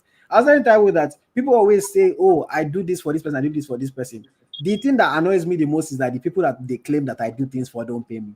Nobody ever comes here and calls me PR agent for Ajibade that I actually work with. Nobody comes here and call me PR agent for anybody that I actually work with. It's not that I don't work with, that they always say, "Oh, I'm doing this thing for them." Again, I just try to be objective in my reasoning and think of certain things. Like I was saying, I think in theory, the concept of what he was doing, I don't see what was wrong with it. But like I said, which people don't like to listen to that part, I said timing matters, context matters. Now, was this the right time for him to be doing something like this? No, it was not. Was the in the grand scheme of things, with his current situation, with his current status with Nigerian fans, with his club status, is this the right time for him to be doing something like this? No, it is not. Like, when we had our pod the last time, I spoke about Boniface, and somebody here said, didn't I mention that, that some of the things that he's doing are not helping him? Even when we're talking on your show the other week, and we're talking about potentially going to Real Madrid, didn't I talk about how he's not? So people don't listen to when I say critical things. But if I say something that I don't think he did wrong, all of a sudden I'm his PR agent. But I criticize and I say when I agree or disagree with something, and I try to be balanced. So, like I said, I don't think the concept of the theory of what was trying to do was wrong, but the execution could have been much, much better. They could have found a better time. Maybe not the day before your national team is playing, where you're not included. On the day. So that's what I'm saying. Things like that, you could have thought about it more. But at the end of the day, he is a Gen Z footballer. That's the reason why himself is doing streaming himself. Pella is one of the top social media personalities in Nigeria, whether we like him or not, he is. And but he never reached edges. I mean, sorry, continue. So at the end of the day, it's the same thing. See, when you mention Olaino and what he's doing, obviously it's very different. If Olaino was at a low point in his career doing what he was doing, or if things were not going as good as they are going for him, people would criticize if he was doing the exact same thing. So that's why timing and context always matters. But all I know is in a good point in his career, so people are not talking. And people are enjoying it. Look at Ekong. You mentioned Ekong as well. When he started his YouTube channel, everybody liked it. When he started performing badly, all of a sudden people started insulting him. That he's not focused, he's not this, he's not that. So that's life. That's life of a public figure. It's the way if you're an actor and you do 2 bad movies, and all of a sudden everybody starts insulting you for any small thing that you do. And it's the life that they choose. But unfortunately, Boniface is one of those stubborn people that likes to say, I don't care what anybody says. So even when he's being criticized, when people are talking negatively, he just likes to, he's this stubborn guy that I don't care what anybody says. I beg, talk about me. I'll do whatever I like. Which again is not necessarily good for your branding at the end of the day, because you don't want to lose the public. You want the public to be on your side. So there's positives to it, there's negatives to it. I don't think he should have done it now, but in general, doing it is not the thing that I think he did that was bad. Yes. Let me just take some super chat quickly so that I won't. So I hope that to lose cause soon. Make Boniface matter. Look for Onamos. Okay. Another one is I say that meanwhile, social media paparazzi doesn't affect a player's performance. So it is all about what it does internally and in training, working hard. Some people said that during when we say he was injured, he wasn't playing for Bayern Leverkusen then. It was on TikTok playing game. That's what people were saying. I don't know how that was. I'm not. No. He was on TikTok playing game. He was on TikTok playing. I saw it. So and he wasn't playing. I think you are doing the hard work. I won't lie. As much as you are not his PR, you are doing a very hard work. No, because me, I just like to take a balanced view on things. Like I don't castigate people. Honestly, from what you've just said, I won't lie. I'm not even gonna lie. You've just said something very nice in a good way. You weren't too bad, you weren't too good, but you said it the way it's supposed to be said. But it's a hard work to defend Boniface right now. It's No, I agree. See, because at the end of the day, he's not doing well. Obviously, when he was doing well, even if he was playing all these games that he's playing and doing all these live streams, if things are going well, you can't really talk much. But when it's not going well, it's easy for people to harp on him. And see, I think maybe this is just my thing. Maybe it's a good thing, maybe it's a bad thing. But when somebody is on the ground and people keep stepping on him, I like to be somebody that helps to pull the person up. I've done similar for Francis Uzoho in the past. People told me Uzoho paid me. I've done similar for Sadiq in the past. People tell me I'm always defending nonsense. I've done similar for Nwakali. People said, oh, it's because Nwakali is my guy. So I understand it. But for me, I just look at it that it's easy to just keep stepping on somebody and picking fault at everything that the person does when the person is already down. It's easy. See, again, we are talking about Boniface versus Desas. Yeah. So let me just take this comment quickly before I actually move on. So say that's what you're starting to support you viral moments that it's all about what you do internally. So let me just talk about Charles too. Charles said that one thing to be talented, another thing is to be talented and disciplined. Even Oba himself, though the drop is acting like I saw Oba. Where I saw Oba, the shop at the back of his car. Now, French, they use right now. He's on vacation in Togo now. I don't want to. He's on vacation in Togo. Okay, he's on vacation in Togo. So and I'll do super chat. I'm not actually take that, but yeah, okay. Let me just put that. I don't think. Oh, fine. My own is that RD, you don't come on my live and drop super chat and insult me. But now Smith like live when you drop the super chats to throw shit at me. Come on my own live, drop super chats, throw shit at me.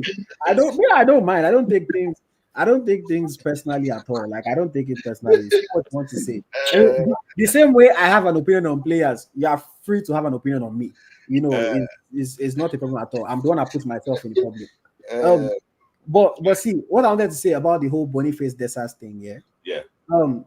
So the way I look at it is that overall, I think Boniface is a better footballer than Cyril overall.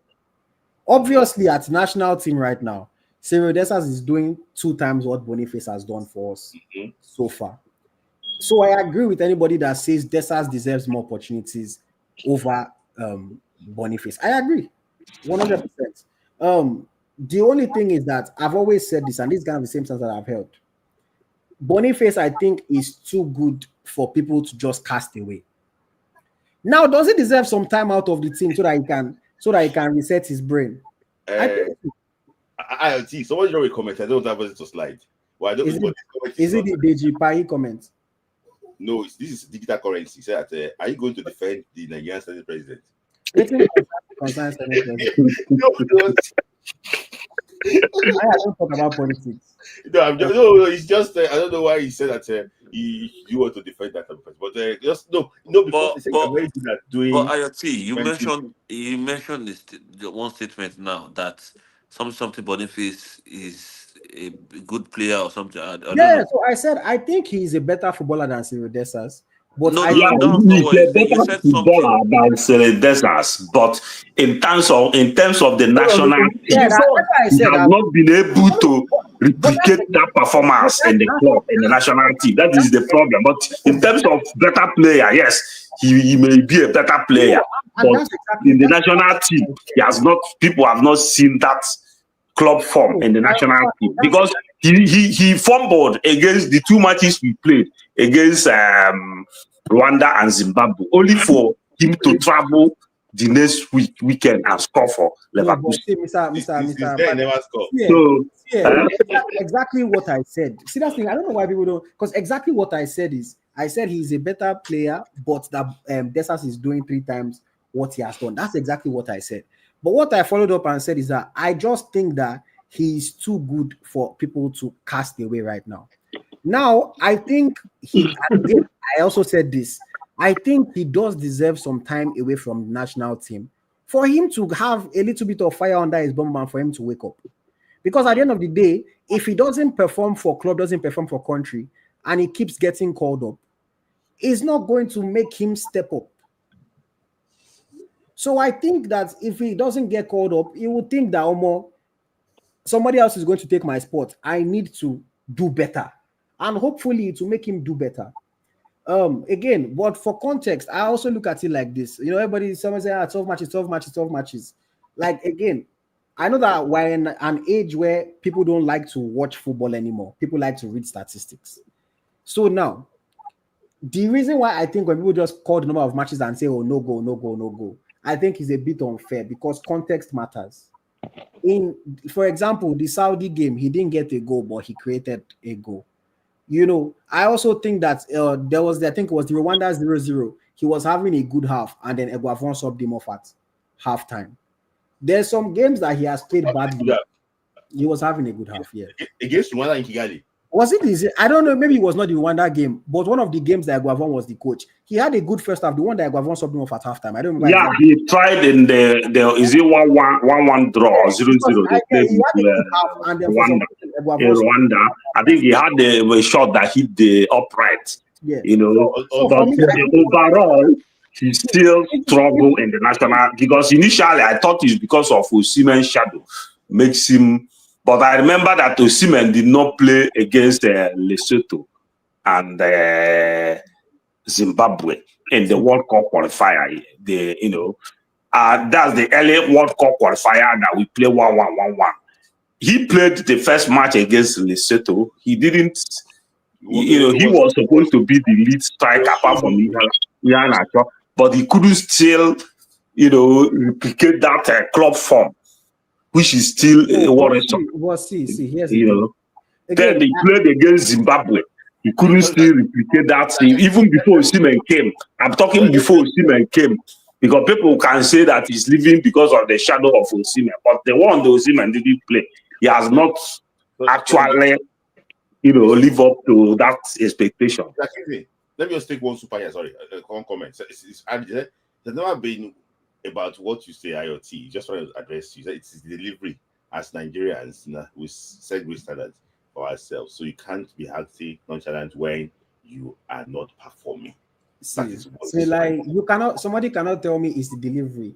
It is about the fact that I am saying things that you don't agree with, and that's what you don't like. And I recognize the fact that you're not always going to agree with everything that I say, but it does not mean, the only thing that I always say I don't like about people is that if somebody doesn't say what you think or what you want them to say, then you start to put tags. Oh, they are paying you. Oh, you're biased. Oh, you're this, you're that. No, maybe I just have a different opinion. Again, I have never come here and told anybody that Boniface is performing great for Nigeria because that would be a flat out lie. I only just try to look at things from a contextual lens and see why I caught him some slack. Like I said, I just think that he is a good enough player that we don't cast away. But I think that he deserves some time away from the team so that he can understand that he's not a fixture in the national team until he can start to perform better. Also, aside his form too, I think morally he needs to excuse the team because if he's in the team, because of his morals, he's going to say another player is going to be wanting to be acting like him. So it's okay if he's excused from the team because it's not a good example. Yeah, so he needs to be off the team. Who was Boniface to be his role model? the national team. See, again, Definitely no one. again.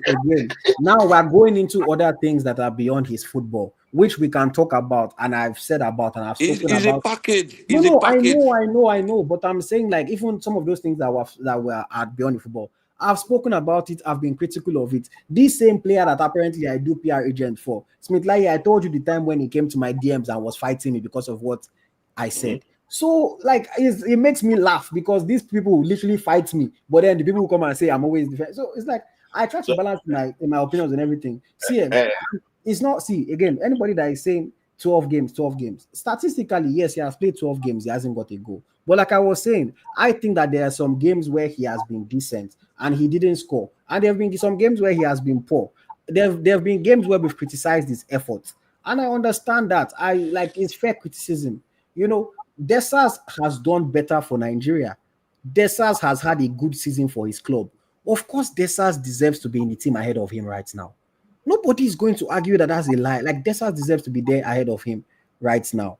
You know, so for me, it's just a case of, let's not say, because he has played 12 matches. If we look at it in terms of minutes per game, those 12 matches are kind of shrunk because some games play 45 minutes, some games play 30 minutes. I understand. But people are just looking at the absolute number of times that he has been on the field. If that's how you look at it, no problem. You know, but again, for me, I just think we cannot throw what they say, don't throw the baby out with the bathwater.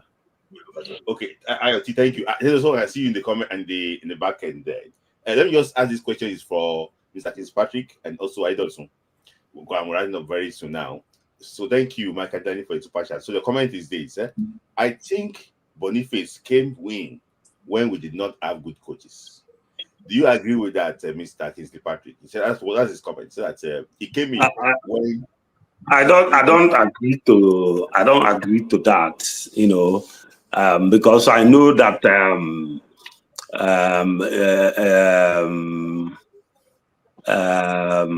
I think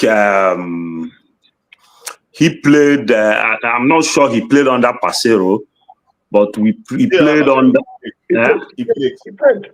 Okay, he played under Pasero, so. I don't think it's a function of a coach. It's a function of this thing happens to so many players. Some players, they may play rubbish for their club.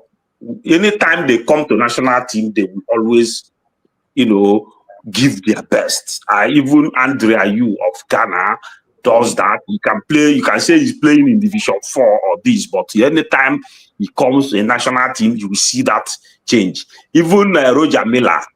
I remembered Roger Miller came from retirement in 1990. Somebody that has 2 years in retirement was in his village drinking palm wine. And Paul Biya recalled him from retirement. After Cameroon performed badly in August 90 AFCON, they didn't even come out from their group. So the president immediately Roger Miller came, even though he usually comes in 45 minutes. But immediately he came to that team, you can see, you know, that, you know, he gelled, he started, you know, giving the best, even though he has not been playing football.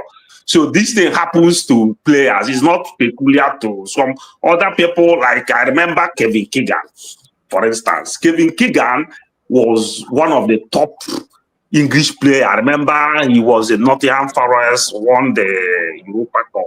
They used to call it Europa, UEFA. They used to call it Champions Cup those days. Yes. He won it with Nottingham Forest. Went to Hamburg. Was the top. Won it again with Hamburg. He was the top scorer in the German Bundesliga. But when you bring Kevin Keegan in the England national team, he struggles. He doesn't reproduce. So this thing is not like a bad thing, you know. It happens to many players. They can be very good in club, but rediscover that form in national team is a problem. Some you can see he just struggled against Sevilla. He went to Middlesbrough, struggled against Middlesbrough, but you can still see the way he finished, even though that goal was offside, but it was a clinical finishing. You still see that he's still in the national team. He still has things to offer, even though you can say that the club form is not doing well, but you can still see that then he still has something to offer. So it happens to players. It's not that I don't see this guy's case. Even if you bring Pep Guardiola or even Klopp, Boniface will still, what happens to him here will still happen to him because he's not, he has not fully integrated. It happened to Juvac. I don't know, Juvac was the top scorer in the whole world.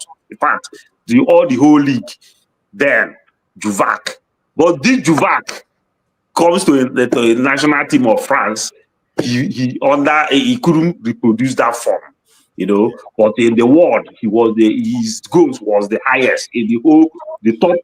Or in fact, overall in the whole world, because the top 5 leagues in Europe, he was the highest. If you go to South America, he was highest. Africa, he was the highest scorer before France '98. But Juvac was a failure in France national team. So that's the way it is in terms of performance. So I'm not saying the guy is not a good player. He's a good player because I know if he's not a good player, Xabi Alonso will not be using him. But in terms of Nigeria national team, he has not been able to get. I just let me just come to you and before I go to. So you put a question, you put a comment that somebody is directing at me. So let me reply to the comments. I like them. I'm coming to you. Just 1 second to I just because I want to ask this question because I don't hear from Mr. Kingsley now. I want to ask you because you might have asked this question before. See, when he played under Pasero, under Eguavon, under Finidi, say, do you think those coaches did not help him? That's the reason why he didn't perform well. I just see, you don't say the coach is not helping. They gave him the playing time. But I'll say to me, he just didn't perform well. I remember the match. I was talking about that he played well. Only one match. They gave him all the chances he needed. I'm bad, even for the injury. I'm sure he would have gone to WAFCON.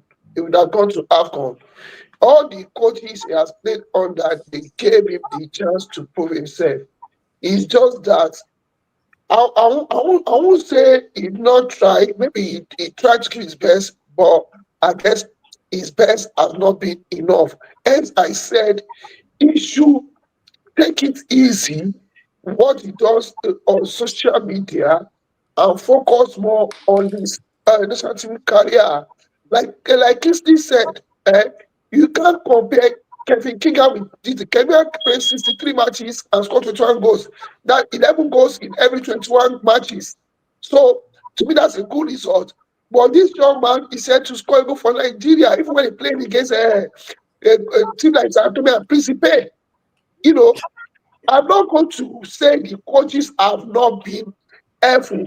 The coaches are giving him the necessary playing time in desires or needed. He's just there for the young man to touch his around. And your teammate before you came, I mentioned Awoni. We all see the way the young man is striving to give his best to Nigeria, even though he has not been able to do it. But anytime he fails to give his best, you see him go into his shell and try to give more. But this young man, he doesn't care. Now, like one said, his teammates are playing tomorrow. Then he said he doesn't care because he's not part of the team. That's why he's going on to play with a TikToker. See, I think the young man needs to be serious. Don't blame what he's going through. Don't blame any coach for what the young man is going through. I think the young man needs to work on himself. That's just it. 1 minute quickly, Laddie. Do you think that coach the limiter for Super Eagles? Boniface? Okay, first off, what the comment that person made was wrong. Any good coach that's with Nigeria that then would invite Boniface because he was informed. So any good coach will invite any informed player. Yeah. Secondly, the coaches that were there as at then, they were not helping him because all those ones they're waiting for Rolex, they're waiting for all these things. So they want him to just bring his own individual brilliance to the team. They're not ready to say, okay, do it this way, do it that way. They just want him to show his own individual brilliance in the team or what he used to do in Liverpool. So all these Nigerian coaches, they are not that tactical. They just know that formation is 4-3-3. Go and play. Nigeria, they have this 1998 match in their head that's what we want to play in Yeah, 2025. That's why we will not be successful with under them. So yeah, it's not that problem. yeah. There's also, I'm going to come to you now very soon. That you've made a comment and thank you for that super chat too. But I just don't want these things to slide because there's a lot of super chats actually what after. So IoT says some same Boniface that you defended invited his kidmakers into camp. That was the guy that normally speaks saliva out. What is his name again? And the guy that normally speaks saliva out. That's why he asked like a I, witch. No, go on. That's irrelevant. Go on. The same chap that wanted to actually fight his teammate. We're starting to tell people that don't know that skit maker. Fight his teammate on the pitch. That was in Bayer Leverkusen. I think it was friend of bad Bundia also. Let's keep making excuses for bad behavior in the name of opinion. So, well, this So is what like- I said. Yeah. Yeah, I want to ask a question now. And RD seems to really have money to spend on criticizing Boniface. So that's good for you, Smith. Like, I'll keep talking so I can keep dropping money. But Smith, like, I'll ask this question here. Mhm. What have I said today to make an excuse for bad behavior or to defend bad behavior or him? Maybe I'm not aware that I'm defending and making excuses, but like for anybody that has been listening to me, like, No. what have I said that is making an excuse for him? Or No, that I think he said that in the previous comment that the way you delivered the thing that okay, FIFA president just to justify that going to Pella might not be okay, so how are we considering that to be bad behavior? No, he said that for example now Tupai plays tomorrow in the final Unity Cup. Yes. I think I think it's major, for the national team. You are part of this team, you are going on Instagram or Twitter live to play game, which I think that sometimes that is his life. But you are a public figure. People will look at that. And because you have not been playing well for the national team, I think that's why some people might be upset about his performance. But that's the thing. Everybody, that's the thing for me is like, It's I think, it's insensitive to no, me. see, yeah. for me, I think the difference is that people are using the emotion of he's playing badly and they're not happy about that to pick on every single thing that he does. Whereas I can agree that he's not playing well and also look at the things that he does and separate the two and speak about them objectively. Because as we are talking, Calvin Bassey is currently posting himself on holiday in the USA. Mm-hmm. Is anybody criticizing it? No, he's doing his own. Exactly, that's what I'm saying. But they're not saying that is insensitive. But it's because Bassey is playing well, so everybody is happy. So is it only insensitive when you are playing badly, or is it insensitive in general? That's my question. Because like I said, because in general. Because when I was talking again, I don't know if people don't like to listen to me because they are upset about Boniface. But I said clearly that was the timing right? No. Should he have done it then? No. But what I said was that I think that the general idea of what he was doing was not wrong. But I said he should not have done it at the time that he did it. So I don't understand how, I don't genuinely I don't know what excuse. And even if we look about we talk about indiscipline in the camp, like Smith, you and I both know this. As indisciplined as Boniface is in the camp, there are many players that are indisciplined in the camp. It doesn't mean that his own is right too. But what I'm just saying is that if we're going to now pick on Boniface as the indisciplined one that is spoiling things in camp, I don't think that's fair. Because the same way we're saying he invited somebody to camp, the day before we drew that game against Zimbabwe, other Tola Rokodare invited random friends into the camp as well, did different things. Other players invited random friends into the camp. Players invite babes into the camp all the time. Indiscipline is bad, regardless of who does it. But I'm saying, why are we picking on him? It is because he is not playing well, and we are not happy about that. But for me, I can separate the two things. I can separate the fact that he's not playing well and talk about his football, and then I can talk about his behavior separately. But let me say this real quick. For what Tola Rokodare has done that you just mentioned now, he did it because he saw his predecessors did it. He won't have the mind to do it when he didn't see I But agree. what would you say about this behavior of Boniface bringing a content creator to the? It's not at the time that he did it. We spoke about it, Smithley and I criticized the behavior. So that's the thing. Is like I criticized it when it happened. Actually, I remember this is maybe like 5 months after. You want me to criticize it again? Fine, we can criticize it again. Somebody said just his nail on the head. The nail that you want me to hit is to bash him the way you're bashing him. And unfortunately, I'm not going to bash him like that. I don't bash any player like that. This is not even a Boniface thing. When Similar criticizes Iheanacho, I'm apparently the one that likes to defend him. When Similar criticizes Simon, I'm apparently the one that likes to defend him. I don't bash any player like that. So if you want me to just come out and say, oh, he's useless, he's not playing well, don't call him up. That's like, if you listen to me enough, you know that that's not how I talk about footballers. But I still criticize and I give my opinion. When I agree with something, I agree. When I don't agree, I don't agree. You know, so that's the thing. It's like we cannot be picking certain things based on whether the player is playing well or not. If you think this is bad behavior, then let it be bad behavior for everything. In the same breath, so let me just conclude. In the same breath, somebody can come and say, oh, the same Osimhen that was insulting coach, the same Osimhen that was doing this, the same Osimhen that... So it's like everybody has shown bad behaviors in the past. So let's criticize across the board and not pick on certain people because you are currently unhappy with how they are playing. But because Osimhen is our star boy and is playing excellent, anything Osimhen does is okay. See, Osimhen has deposited a lot of money in the bank. See, so he can steal our... Yes, he cannot be giving us sorrow. And you are doing this thing. I know, Smilai, I agree. But if that's the case here, then let everybody be straight up and say, well, I'm only upset about this because he's not playing well. And that's fine. You're allowed to. But if you're just coming blanket to say it is wrong, it is this, it is that, without saying that, well, I think so because he's not playing well. It can't be like, say, if I have beef with, let's say, Dino So, for example, now let's say I already have beef with him. I can just say, the way he's lying down on the bed right now, why on a live stream? Why is he doing that? But I didn't think I'd come and be lying down another time and I won't say anything. You know, so it's like we have to balance it out now. Context matters. Let me just say something, you know. Before a crucial World Cup qualifier, I remember this old video the late coach Boniface said. He was addressing the players in pidgin English. Say, guys, I beg no visitor. Everybody do normal, no visitor. This one. Mikel was there. Mikel was playing for Chelsea. You add big players there, they will play for Chelsea.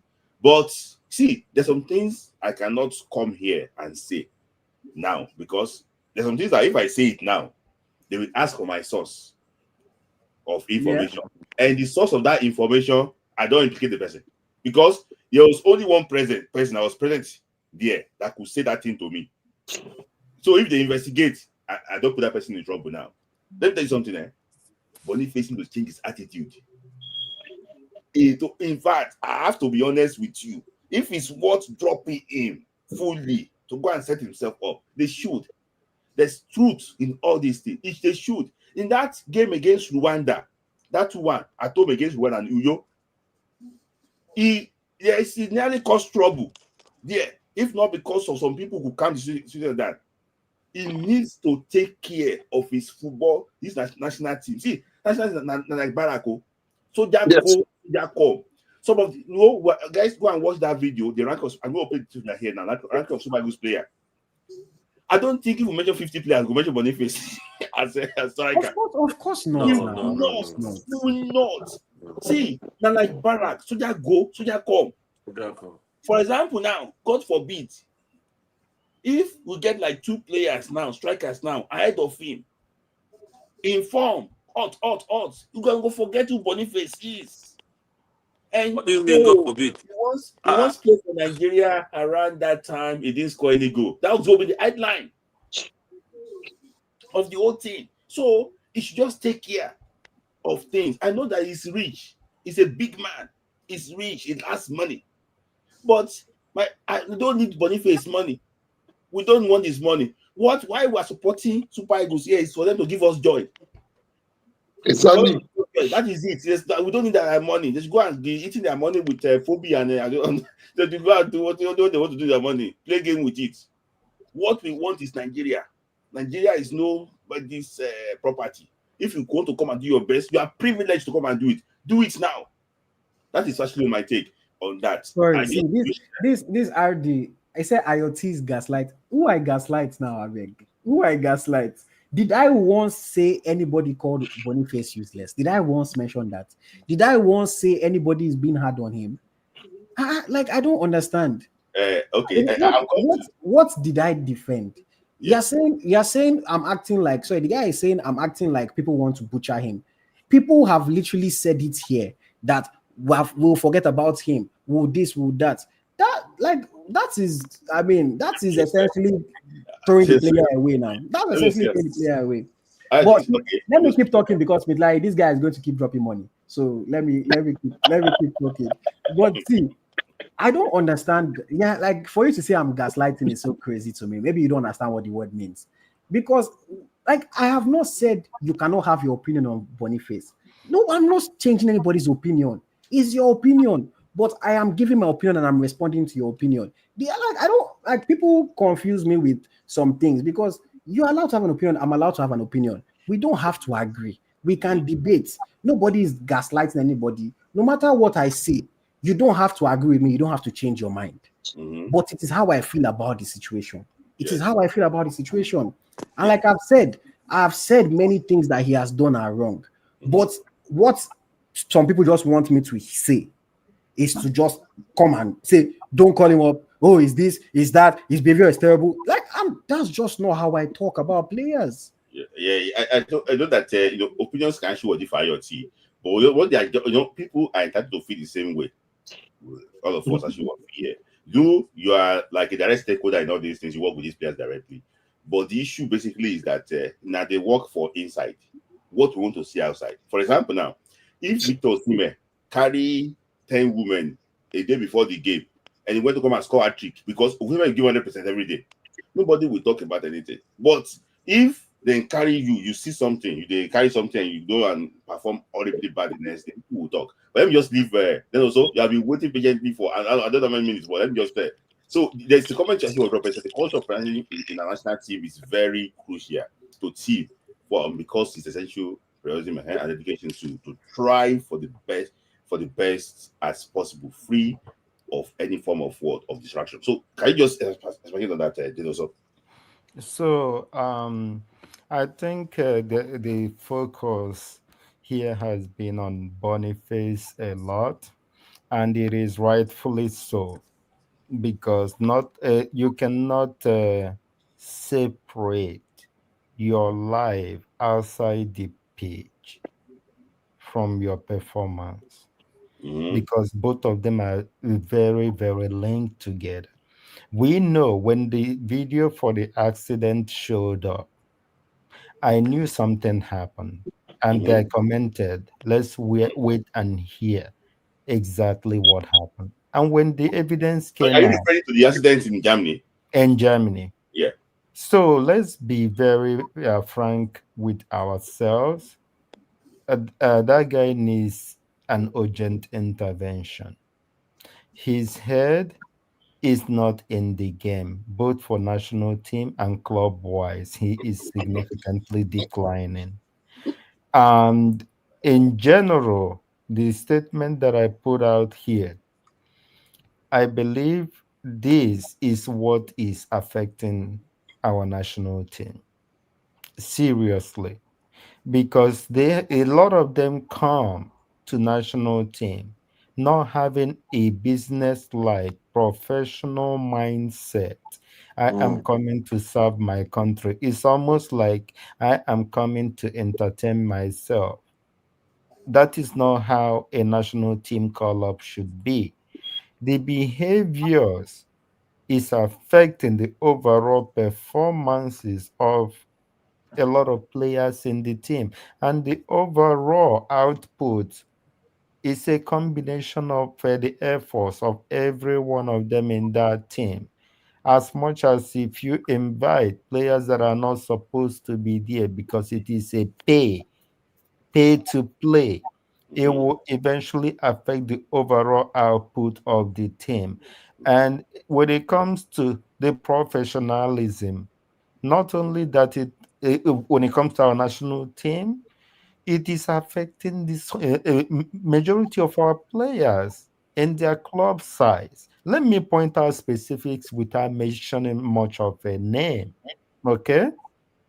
There's a player that's always playing with his short almost below his buttocks. Mm-hmm.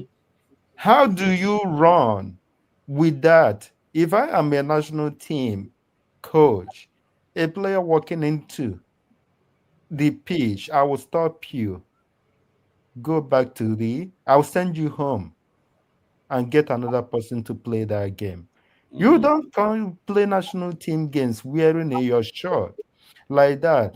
And it is clearly affecting how his movement, because that is not how a shirt should be worn. Secondly, we have a player we most of us here admire significantly. And his behavior, as much as you're passionate about, your productivity in the field of play, how you behave, always wanting to fight your opposition, getting up, even in today's game, we saw it. This type of behaviors is getting out of hand. You are expecting clubs like in the form of Chelsea's, them, and all that to come and purchase a player like this. And this is what he's doing. Aside from what happened with the Finidi George issue, I think this individual has done himself a significant disservice, because all these big clubs are watching this, and all of them keep saying the same thing. How are we going to invest in a player that is behaving in this manner? This is the remnants of the behaviors inherited from our national team. It is things that needs to be seriously addressed. Look at a very crucial game 2 days ago against Ghana. You Not have it's a very goalkeeper that is very much the most lackadaisical goalkeeper I have ever seen in the Nigerian national team. Is it a very talented goalkeeper? Yes. But for the fact that this has been a recurring concern for over more than 5 games, over 7 games, it has become a very, very contentious situation that we have considered goals because of it. And not only that, his club side, he has considered goals because of the same situation. How is it that it is difficult for a player to take note of what almost everyone is talking about?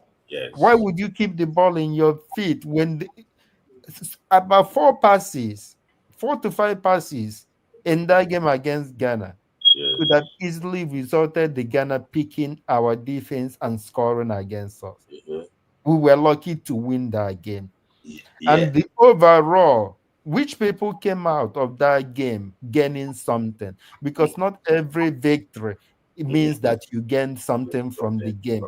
I Yeah. believe Ghana gained more Yeah. from that game than Nigeria did. Okay. There also. Thank you for that. For your comments and everything. You have explained this thing, and this is what actually was stand for. For me, I believe that discipline is the most important thing, and in everything you do in life, you must be disciplined. And we have been talking about these characters now in national team and everything. I want to go to one last question before we wrap it up because I already shoot past my time.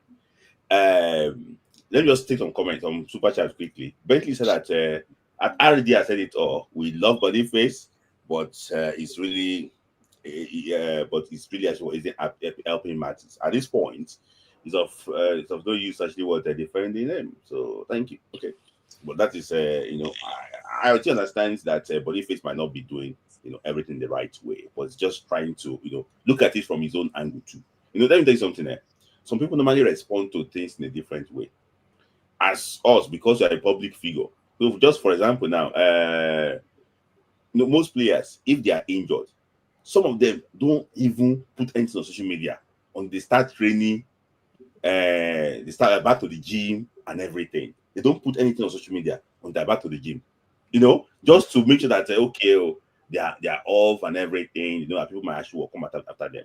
So people respond to things. For example, now when you say that okay, he wasn't playing for Bayern Leverkusen, he was playing game on TikTok. Maybe that's what he's really using to calm himself down.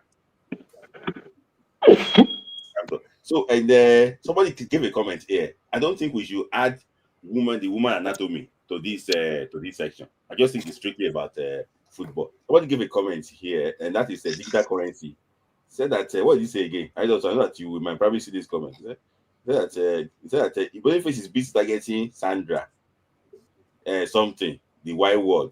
Wait, no, I just think that we should leave that part. Yeah, you know. That's the, see for me. See, if we start picking on things like that players do, you think it's only Boniface that is talking to babes online? You think the rest of the players are not doing it? You know, so for me, it's like. I think the child in Boniface is just coming out. That's just see, that's why when I said he's a Gen Z player, people will say, "Oh, you're making it." That's not an excuse. I'm just giving context. Is the way his brain works is different from the way our brains here are working. So he's not thinking. Yeah. So and Aldi, thank you for support again. Boniface doesn't actually know how to handle limelight. Oh, that's a very good point. I disagree with that. I don't think he's a case of how to handle limelight. Why do you disagree with that? Why do you disagree with that? Because I don't think he's handling the limelight bad. I think he's handling being a professional footballer bad, not limelight in general. You know, he's one of those people that is being a pro and limelight together. No, like so that's what I'm saying. Is the pro footballer that gave him that limelight. That's what I'm saying. In general, I don't think he's handling limelight badly because he's not doing things that are bad publicly. He's just doing things that are not expected. So you say he's not doing things that are bad publicly. Yeah. What do you do that is bad?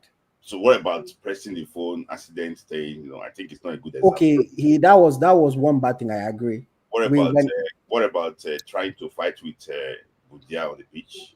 I mean, is heat of the moment. Football, like for me, I don't pick things like that and criticize. So player or it's like teammates fight each other every day. What of the time that was he in PSG that one of their players came with black eye? Like teammates fight each other every day. Look at Chelsea, Madueke, Jackson was when fighting for penalty. Like teammates fight each other every day. It's not because he wants to physically fight the player. The Jackson situation is different. It's passion. If he did not care, he would not be fighting or arguing with his teammate on the field. So for me, I don't look at things like that. The accident one, yes, that was bad. And we spoke about it. I criticized it. That one was bad.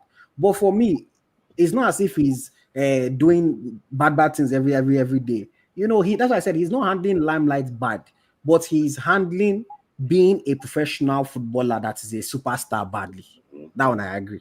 Okay. If he was a musician, what he's doing is okay, but he's not a musician; he's a footballer, so he needs to do something. Footballer required more discipline.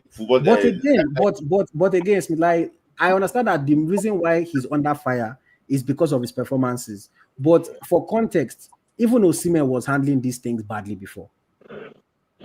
And we gave Osimhen the grace and he changed his ways. He was delivering. Osimhen was delivering, even though he was handling badly. That's what I'm saying. So everything all comes down to performance. Everything comes down to performance at the end of the day. Because like I said, Osimhen was delivering, but he was doing a lot of things off the field that were not right in terms of his attitude, in terms of his social media. And he learned and he changed. So let's hope and pray that himself will learn. Let's hope and pray. So let's just comment before you leave. I said that I go out to other comment. I said that that's my man. I said that fighting your player on the pitch during the match is at the moment. And you say it's not PR. Sorry, maybe I missed it. Did he punch anybody? He pushed a lot. Pushed the player. And did the player push him back? I didn't know about that. I know he pushed the player a lot. He pushed the player, pushed back. See, for me again, I understand that RD obviously doesn't like Boniface. But are you telling me that? I don't think it's, no, he doesn't. Let's not debate that. He doesn't like Boniface, obviously. No, it's not. Don't go to that area. For example, you said they also hate Boniface. But is Dino also saying what this guy is saying? No. And I did not ask like I did not say hate before anybody comes and say I'm I did not say hate. Like, I said he does not like. Probably because he's not delivering. Maybe that's the reason why, because he's not delivering. But honest question to everybody here. Is there any time that we've not seen footballers, teammates who argue with each other on the field or even push each other on the field over disagreements? Like sometimes sometimes a player doesn't pass. You see the other person shouting, raking. Sometimes something like players argue and fight each other on the field. It's different if he punches somebody in head. That one I would say, that one is extreme. But if he's like, guy, why didn't you do this and push? I'm not saying it's right, but it happens now. It's like, is it because we're not happy with him that we'll now start acting as if he killed somebody? No, now it happens. I can see that part of these emotions we're talking about. Everyone, we are all biased human being. If he was doing well, if he's doing a national team, maybe we'll not be talking about this. Like I said, Osimhen was doing well. Even the issue, what happened between Osimhen and Finidi, if it was Boniface, we all will be on the side of Finidi. Because when you do well, you have some kind of leverage. That I'm saying. So you should understand what I'm saying. Emotions. Am I the only one that can be objective and not use emotions about performance to analyze the situation? Because I don't understand. No. I just think that because this matter, I don't want it to drag too much. I don't know because sometimes Patrick I've been Adipo and I just have been here for a while. I'm just like sure I like to go, but I'm going to ask you a question each because people have been mentioning things that they don't say that they are doing what others are doing because maybe probably there is no discipline in camp because this person, for example, now I regularly brought in somebody because maybe probably saw a day with Boniface with a comedian. It's not. Let's say again, don't use Boniface as an example. It's not Boniface that started doing that.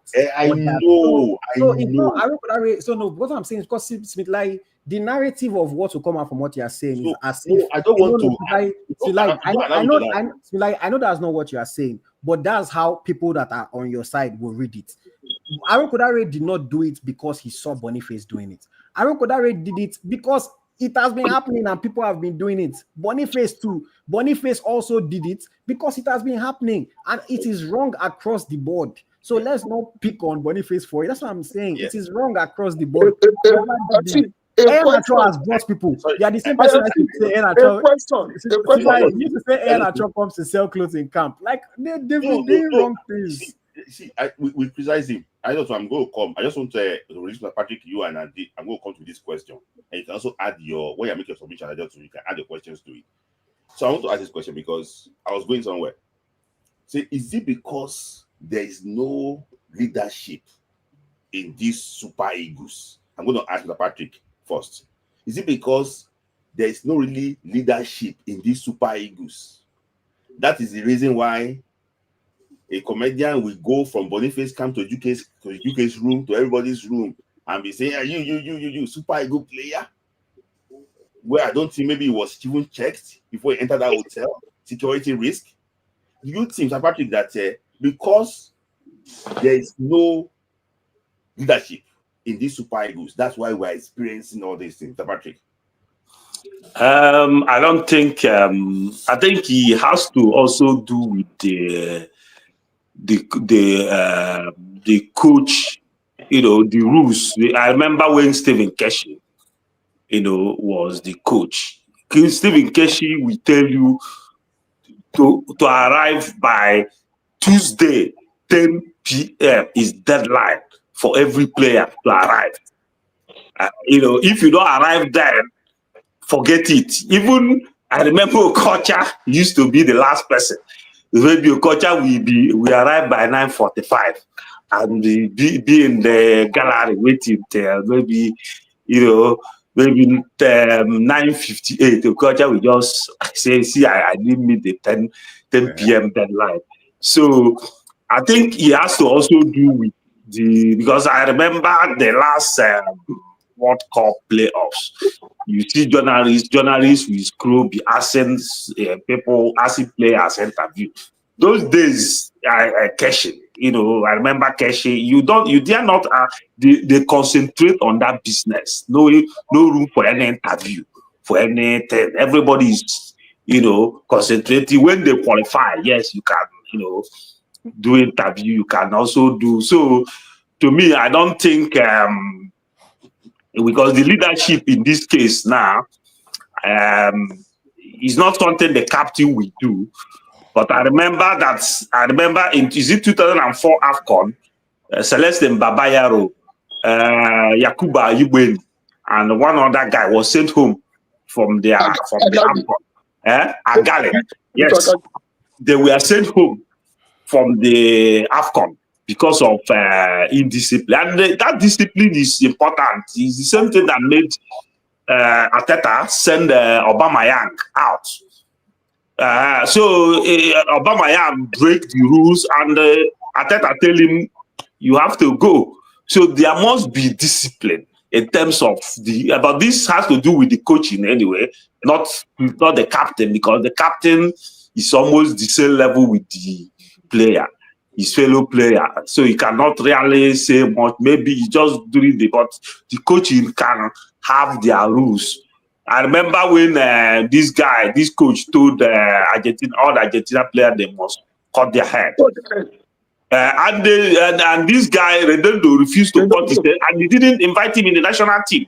And Redondo was the best player in Real Madrid. I remember his goal against Man U in Old Trafford. Mm-hmm. So there must be a rule set in place. You have to do this, you don't have to do this. So I think with that, every player will sit up. I actually would agree with you, Mr. Kingsley. I just think that there needs to be a rule book, because some of these things, sometimes because of the Nigeria thing, the coach itself might not even be aware of all these things. But Mr. Patrick, you know, another wonderful contribution from you. You know, when I said that I wanted to do something with you, I want us to dive in back memory lane, but I can't contact you until you join this one. So maybe one of these days we'll do something about we want to flash back, either to me and you, go back memory lane and talk about the football of yesteryear. So I don't know how to contact there was a rating you guys did, which in the players. Is it midfielders? You people rated this guy, Mudalawal, and this guy ahead of Okwaraji.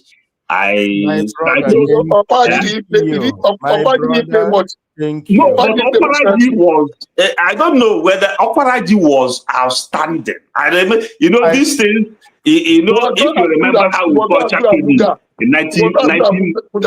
I didn't play long. I know he didn't play long, but if you remember how did Okocha came? Okocha came Friday, captain Nigeria against Ethiopia in AFCON qualifier. They beat Ethiopia 4-0 in Lagos. Then the bench, Okocha arrived that week. On the next week, they gave the bench Friday and gave Okocha against Ivory Coast. We lost that match because of. You say what? No. I understand. See, let me do something there. Just to address it fully. The rating that we gave was based off one, the longevity. Because let me tell you something. If you are talking about Okwaraji, what about Etimesi's game against Cameroon in Ibadan? Cameroon. Yeah, but Okwaraji was. I don't know what you mean. He didn't play much. I remember he played against his debut match was against Algeria in Enugu.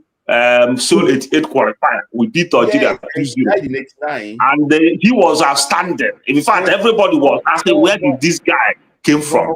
Then he played also in AFCON. In fact, he scored the fastest goal in the history of AFCON. We know.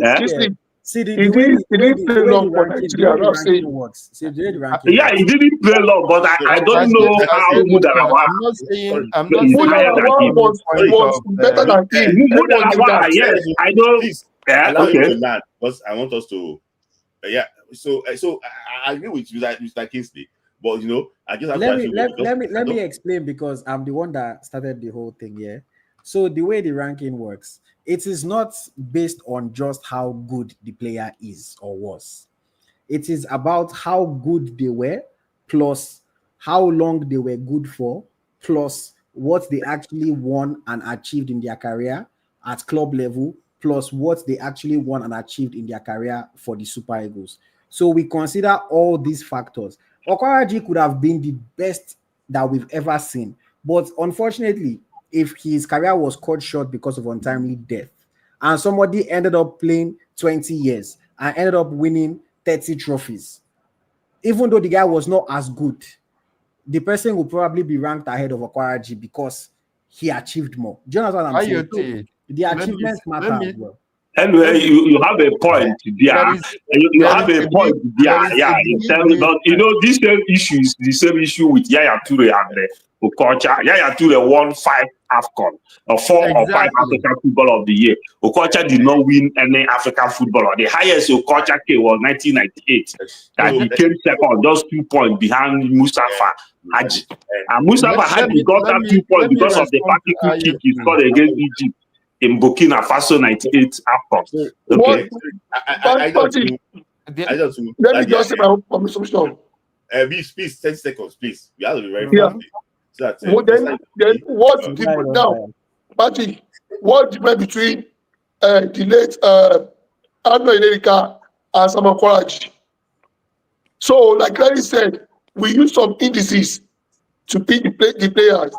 You know, though I said, even some players were dropped, they were not meant to be dropped, but we just said 20. You know, this thing is relative. Your best might not be my best. You know, my dad said this some days ago that when it was said, no Nigerian midfielder can meet the Arnold America. My father said that no goalkeeper is as good as Inualigogo, the flying cards. So it's a team of choice. That will suspend his head. You know, they call it village goalkeeper. Inualigogo. So you can't say this or that. That's just it. And like I said, I defended Okwaraji. I said, if not for that, Okwaraji would have been one of Nigeria's greatest. I said it there. Because my brothers, let me say something to IoT. So let me answer your questions based on what you asked Patrick. See, in the past, we used to have code of conduct in the national team. We used to have code of conduct in the national team. Yes, we used to have code of conduct right from the time of Western Hoff. Yeah, you know what I'm saying? Yes. That all players must sign. See, I will blame it. Remember, this guy, Osimhen Kufo, was the biggest career player. Because his chain dropped in training. The late Atakpo Jones sent him away from the camp. Yes, I remember that, yes.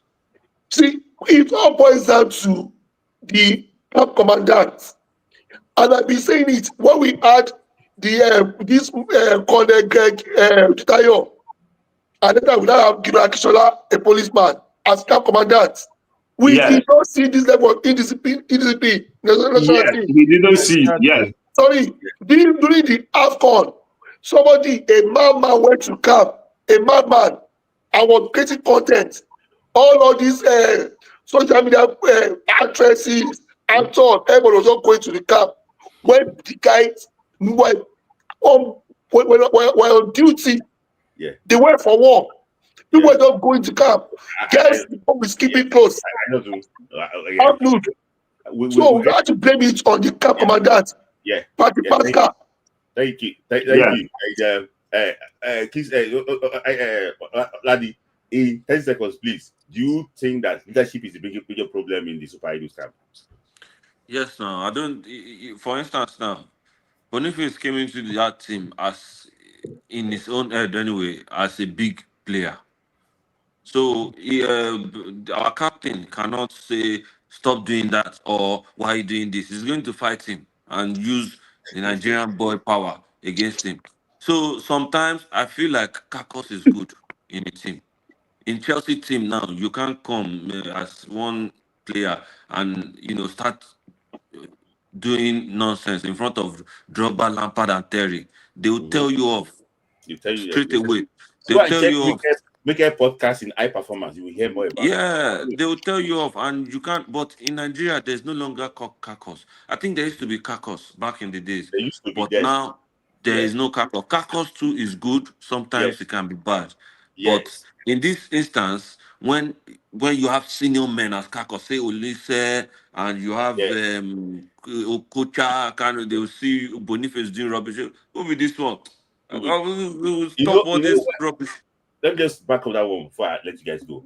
When Amuneke came to camp in 1991, it was in 1990, not 1991, it was 1993. 92, Yeah, 1993. it's I think 1993. I think he did well in the All African Games qualifier 91. against Egypt. All Yes, African Games. in Then that Cairo. All African Games was where they noticed him and then brought him to the With Super set of Akira. When he came to camp first time, late Costa then, based in Europe. When he came, he said, who be this one when they're just doing? It's all the Amuneke. Okay. You don't just say, forget to, we did this place. Don't be say, you go come behave anyhow. Okay. Me, I did try to, like can destroy. It was just saying that because the big boss then, then we didn't have European based players. We only had few. So the home base used to camp in Otafam. Yes. And Sheraton is where the big boys normally camp. So the judge, they go and train in Otta camp. They bring them to Sheraton after. But for me, I just think that leadership is very important. But thank you, Aidatu, for joining. Thank you, Daddy, for joining. Very insightful conversation. Thank you, Mr. for joining. Thank you. So I'm just going to go to final part now because I don't overshoot that time. Aidatu, thank you. And Daddy, thank you. So you want to say something before I go? Yes, I don't want so my brother. Sorry, before Uh, you say something, please let me just take some super chat because I don't overload that. So Viral said that let's move to Chukwueze. Don't really matter no be today. Not active on social media. What is happening? Who won't defend them? Maybe I who won't defend them? Won't go in how many matches for Super Eagles? Okay. He said won't defend them. Maybe he's asking that question. So my very good friend Uche said that I think a code of conduct needs to be given to the players. I also agree with that. That's why I just want actually what they say before he left. And Uche on that super chat again. I have from RD. RD is actually was my very good friend. Know this person very well. And Who is that? I know him very well. Very, very nice man. He's fighting your player on the pitch during a match. It's okay. That is actually what for that one. So and Osaro Patrick, my man from Canada, just supporting the channel. There's no actual comment. Thank you, Osaro Patrick, for your gesture. Thank you. Viral moment said that Boniface and Budia fun fight. That fight was not timely for him and F. Okay, that was a very good point. But it came at a point where it was not scoring and not starting. So I think that was one of the things that should put pressure on him. I don't say that I guess today's topic is about Boniface. That was just a debate. It's about Boniface and Desas. Well, we don't turn out to only Boniface egg. Not even Desas again. So please, can we move on? I'm sorry about that, but we're just going to move on to something different on the next week, next week Saturday. But then also, the floor is yours. Can you just say something about you are saying something about and digital currency too? You have been saying something about the human anatomy. Please, please just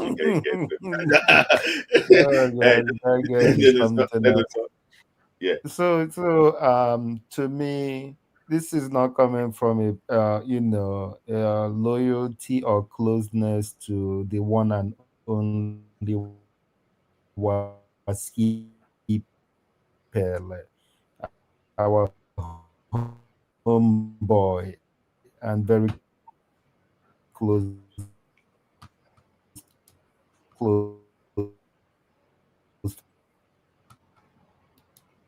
family friend and Sam It's Okwaraji. cracking. Okay, It was a very big loss for every Olo-based origin when Sam Okwaraji went down.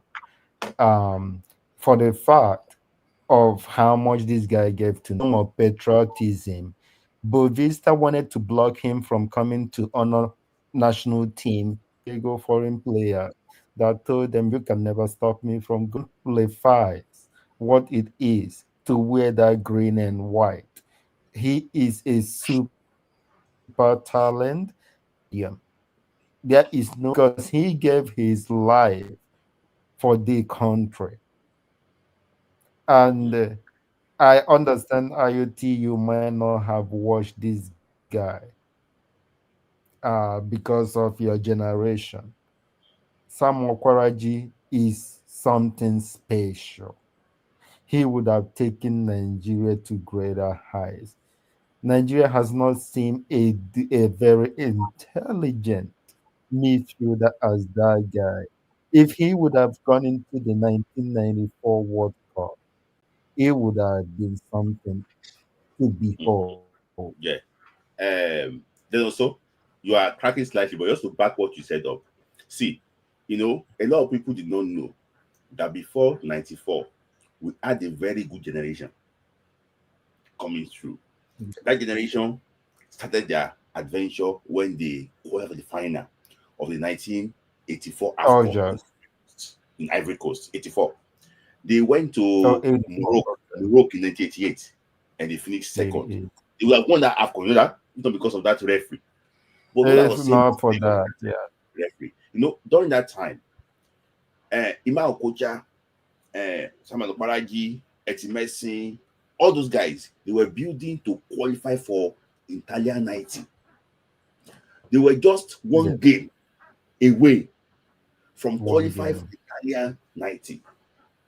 If they were able to navigate that game, maybe would have been able to do a Cameroon because that team was better than the Cameroonian team. Yes. Yes, that went to Italy to go and surprise the world. Yeah. So don't forget that Yekini was part of that team. But the big part of it, the younger generation, that was what Western have picked up.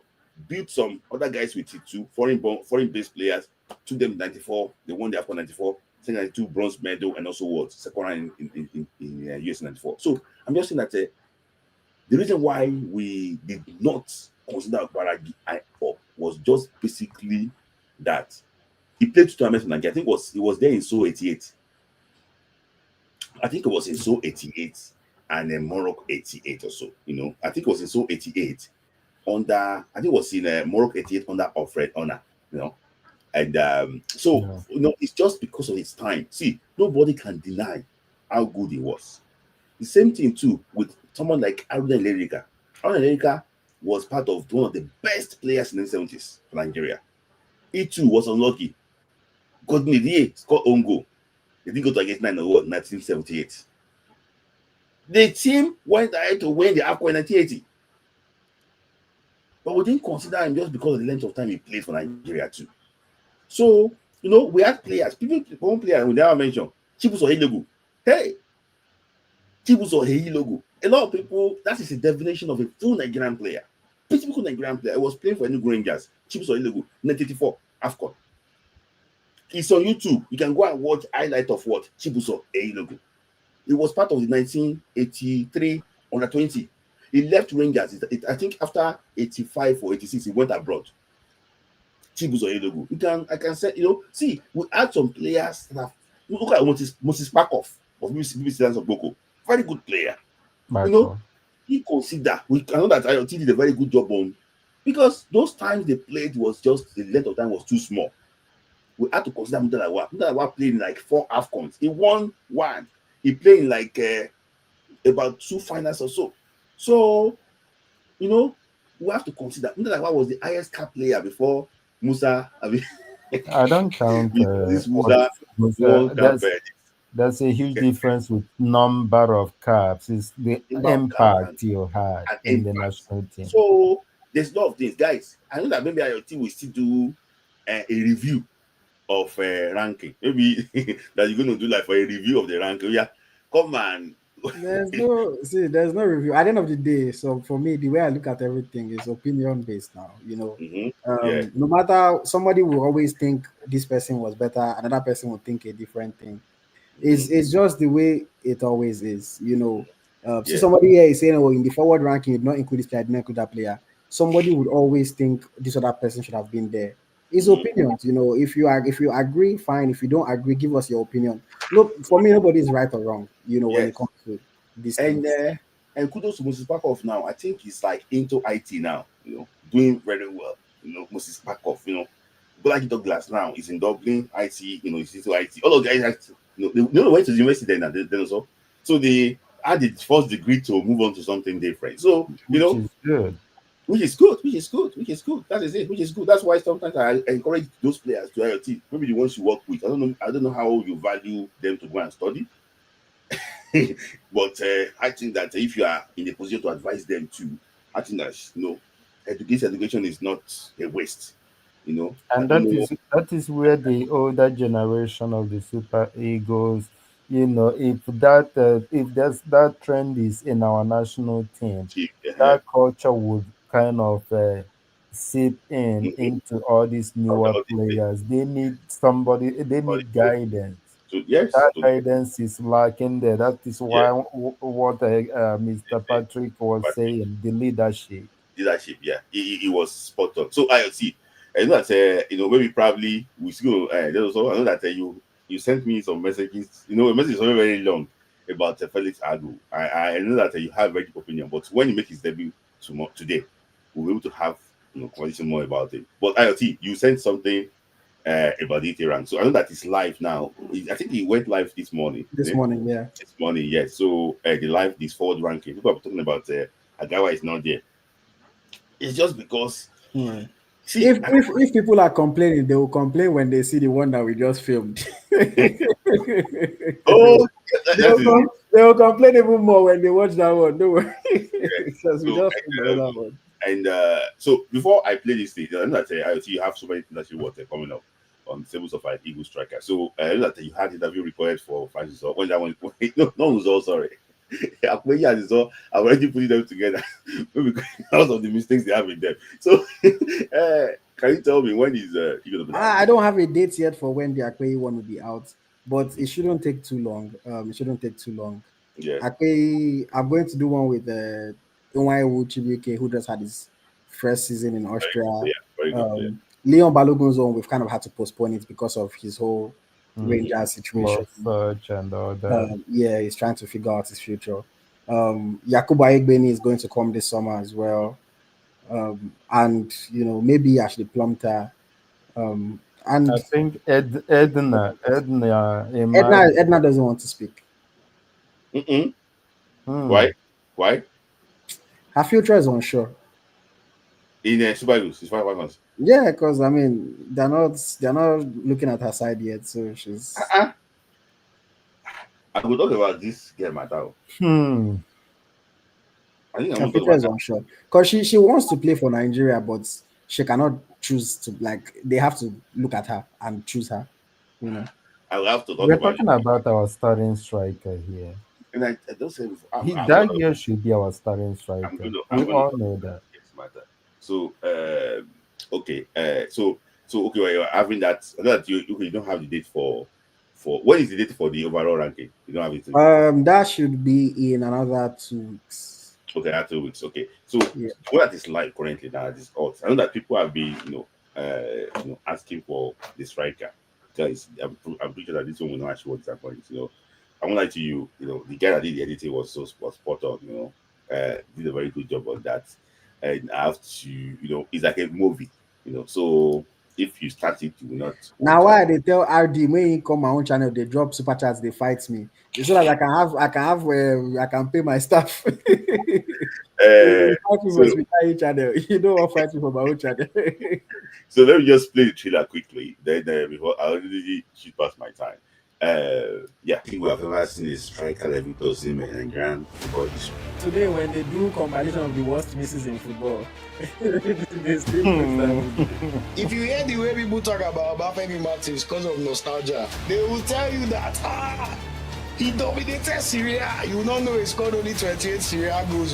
It's so funny. 3 accomplishments in FKFM. Welcome to another edition of ET Ranks. We are going to be ranking the best, the greatest Nigerian attackers, forwards of all time. It's like comparing 4 different types of Rolls Royces. Like I said, it was difficult because I didn't want to have my brain. The greatest, the best Nigerian attacker of all time.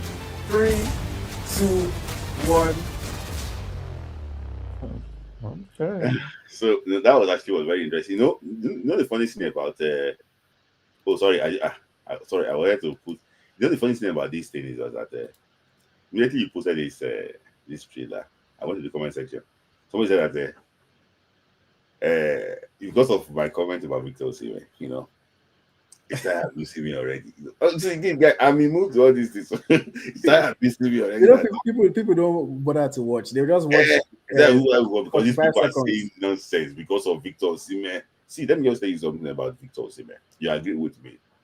He's a generational talent.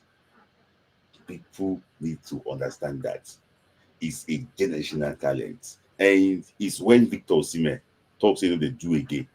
That's when you know how instrumental. See, this so-called golden generation, you see, to qualify for something, so if this guy not there, Victor Osimhen. So for me, I don't think that I just think that he's a big, he's a big player, and I think that we should encourage him more. That is my take about it. I've watched strikers, for example. Now, I look at this guy, depressing. When you talk about striker, I talk about goals they score, but this guy, is one of the best pressers in world football. This guy will press you die. I'm talking about Victor Osimhen. He go press you die. People don't talk about that. Go and check. I don't know, maybe you have access to overlap on YouTube, Sky Sports. You have access to overlap? Okay. So you guys can have that. Go and check on Reese talking about strikers. People don't talk about just about numbers. But the pressing, you must be able to press. And that's one of the things I don't, I have to criticize about who now. I don't want to mention again because it don't dominate our conversation, too much today. So, guys, it's live for an Eagle striker, and you see when you are in the gym section. I think it's live on Apple Podcast, is it? No, it's just on YouTube. Okay, on YouTube. So if you are on the Zoom, try and pay for premium YouTube too, so that because somebody was saying that your team put ad there. I don't want to put ad there. Don't put ad on this thing. There's a premium YouTube. I think it's £16 per month. So somebody say I should not put ad. First of all, it's YouTube that even puts the ad, not me. But second of all, you Nigerian people, you don't like me. I spend a lot of time, I spend a lot of money creating this content. The small money where I go make from small adverts, you still they complain on top of that small money. Oh yeah, drop if I do live, drop super chat. Go drop super chat. If they watch video, drop super thanks. Go drop super thanks. Now the small advert where you still how much all the adverts then go show how much I go see from the adverts. You can even still say, let me watch advert. I help this boy. Nigerian people are not nice. And when you see that that's the reason why you have to go use Pashu to watch it, because Instagram will not do anything. So, but so IoT, I want to thank you for your time. Thank you for IoT, we nearly finished your saliva today because you were so emotional about Boniface. I hope that you can see. I was not emotional, it's not as serious. I hope we can see you today and maybe probably buy a cow and say it's come to Canada with the private jet.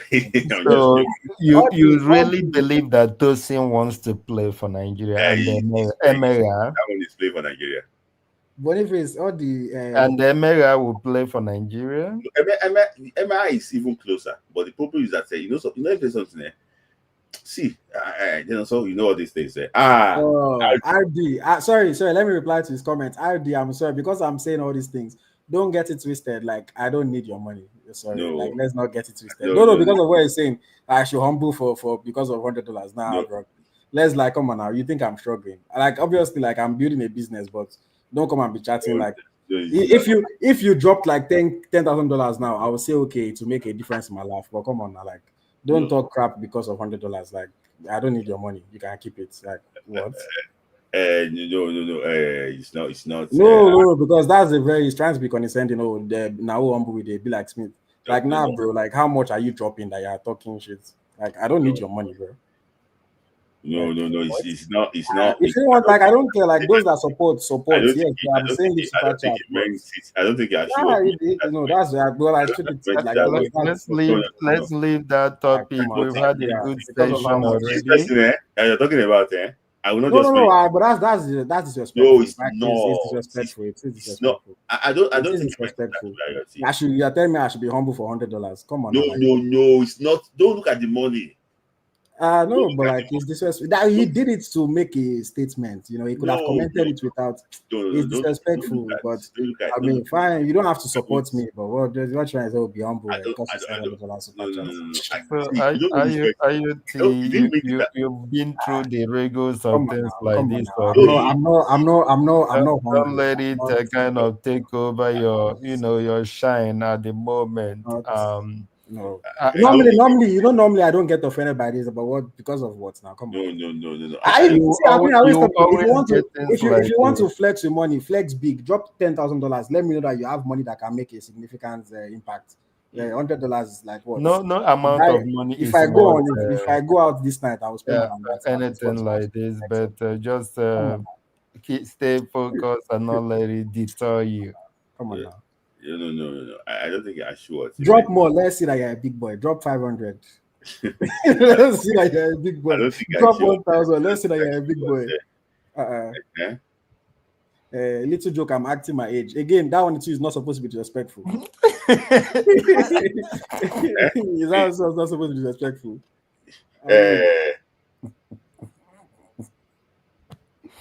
But it is what it is, man. Like it's football, man. I don't disrespect anybody about football, but it's fine. Like it's no big deal. Nigeria should grab Emery before he gets to Chelsea.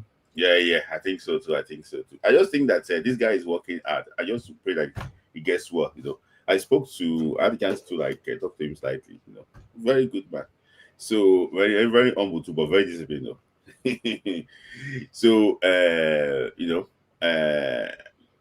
okay, guys. I have to I never shot like this before. What's it called? This time you don't. I spent 2 hours there, but I still feel like talking, self. I know how you want to talk to AD more. No. Like for me, one thing RD. that I have time. I'm not going anywhere this night. So I have time, but I mean, Smith has to go. I understand. Yes. So. See, Smith if you go, all this money that this guy is dropping now, go. No. You're supposed to thank me on. I'm really motivated by this. That was my favorite for 1,000. Okay, John Juice that she was saying that. Say, how old am I? Audi, sorry. Because you said you were my age 23 years ago. How old am I? Because I don't think I've ever said my age on this live for you to know how old I am. I think you have mentioned your age several times. I've said I'm in my 20s. I am in my 20s, but how no, old you am mentioned your age several I? times. Let him use another $10 to tell me my age. I would. No, I don't think so. No, but I don't know. Maybe you know him very well. I don't think. Yes, but he said he has bought my merch 3 times. Yeah. Maybe that's why. He's a good supporter of your brand. Let me wait. I'm trying to think if I can open my system now and see who has bought merch. But thank you for the support. Come and leave. IoT, who was your number one winner of your giveaway gift? Which giveaway? Who was the first person to win your on live quiz? When this was a long time ago. I don't remember. You don't remember? Who was it? Is that who? Are you saying that that's RD? No. Or I just wanted to juggle your mind to see if you remember your early days. I don't remember. The blend of pink, green, purple, Niger t-shirt. Come on, you confuse me. I'm not sure. Okay. Is RD this guy? What's his name? Tayo. Is that RD? Like, No. be RD. He says he's a subscriber on IG. Mhm. IG subscription no be money now. Drop what is this things? If you want to come and just drop $1,000 super chat on English Tracker, Yeah, that you don't one. mention his name. And yeah, you don't mention his name. Oh, narrow to me. Mhm. A Okay, very, okay. very good person, though. But that one, that one is cheap. The Monique said that AY. So Monique said that AY, I'm already. It's the money. If see, the day Step Money give a 100 naira super chat, I would do Thanksgiving. Step Money. See around it. Okay, now wait. No, Rotimi is not there. There's no Rotimi that is subscribing to my this thing. No. But you won't know. You won't know that. Unless he's maybe unless he's using his fake account. Or na Raphael BRD. Because if it's Rotimi. But anyhow, see Rotimi. Go and go to Eagles Tracker channel. Go to our latest video. Super thanks. Drop $1,000. Let me then write in the comments. Be humble. Show level because no, they tell me humble for $100. $100 cannot make me humble. Go and write $1,000. Be humble. I'll even look at you small. Okay, maybe this guy get level. That will get you to change your name know to him very well. Humble Ayo. So that we will have a humble Henry and we At will least have if you a drop humble 1,000, if you drop During 1,000, I know say okay, one salary or two salaries ahead, don't cover two people's salary. during our AFCON program, our AFCON, when we were doing the AFCON with Onwell, it was one of the biggest that promised us that okay, if we win, we'll do. Okay, So, no doubt. Okay, since they are vouching for you, so me, I'm not doubting you. No, but go on, no. go on If you Eagles know, Tracker. you know. Go on, you should go on Eagles Tracker. 1,000 super thanks on Eagles Tracker. Tell me, be humble. That one they catch my attention well now. It's not about. I just try to tell you that it's no opinions can get different, that. But IoT, thank you IoT for the other lovely time. I know that you've argued tired today. With arguing with over there. Beg, leave Ole alone, Joe. Even Taiwo came to come and argue with me too. When he joined the live now, that's why I was even late to come here because when he was on the live, he was arguing. But it was, joking arguments. I can see that. Wow, Mr. Adina also has our ET shirts. And this one was nice. So you still have it in stock? We still have it now. This one? Yeah. I like this one. Respect. The number one. So you were the first person? Yes. Wow. Long time. You should give him an award. long time support. No, I appreciate it. I appreciate it. Yes. Sure, as usual, thank you for your love. And also IoT, thank you. I have to just jump out here. So thank you, IoT. So before I even go finally, I'm going to also play that I'm going to play the match quickly. I don't think we have ever seen a striker like Osimhen in Grand football history. Today, when they do compilation of the worst misses in football, they still put that movie. If you hear the way people talk about Bafemi Martins because of nostalgia, they will tell you that he dominated Syria. You will not know he scored only 28 Syria goals. It's so funny. 300 guys in FKFM. Welcome to another edition of ET Ranks. We are going to be ranking the best, the greatest Nigerian attackers, forwards of all time. It's like comparing 4 different types of Rolls Royces. Like I said, it was difficult because I didn't want to wrap my brain. The greatest, the best Nigerian attacker of all time. 3, 2, 1. So that's guys. Go on YouTube on the English Tracker. You're going to see this thing. Very engaging. Even me, self, I was there when we recorded this whole thing. I can't just help than to still, watch this thing again, over and over again, because it's just very, interesting. So thank you. Another Friday night football club. Fantastic edition. I love everybody participation. Thank you for your love. Let me just say a quick shout out to those everybody that like the video, that share the video. I like you all, and also those Ashwords, come to Ashword, give their own opinion too about issues. See, sometimes we disagree on issues, but it's for the love of the game. Everybody wants Nigeria to do well. Everybody wants Nigeria to play at the World Cup. For me, I'm still telling you here that with prayer and everything, you will see Nigeria play at the World Cup.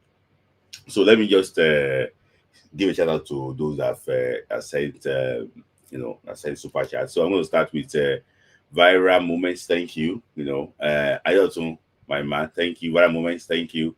Connect to God, thank you. Chas, thank you. Chas too, thank you for your love. Greg, my man from Australia, thank you for your love. Viral moments, thank you.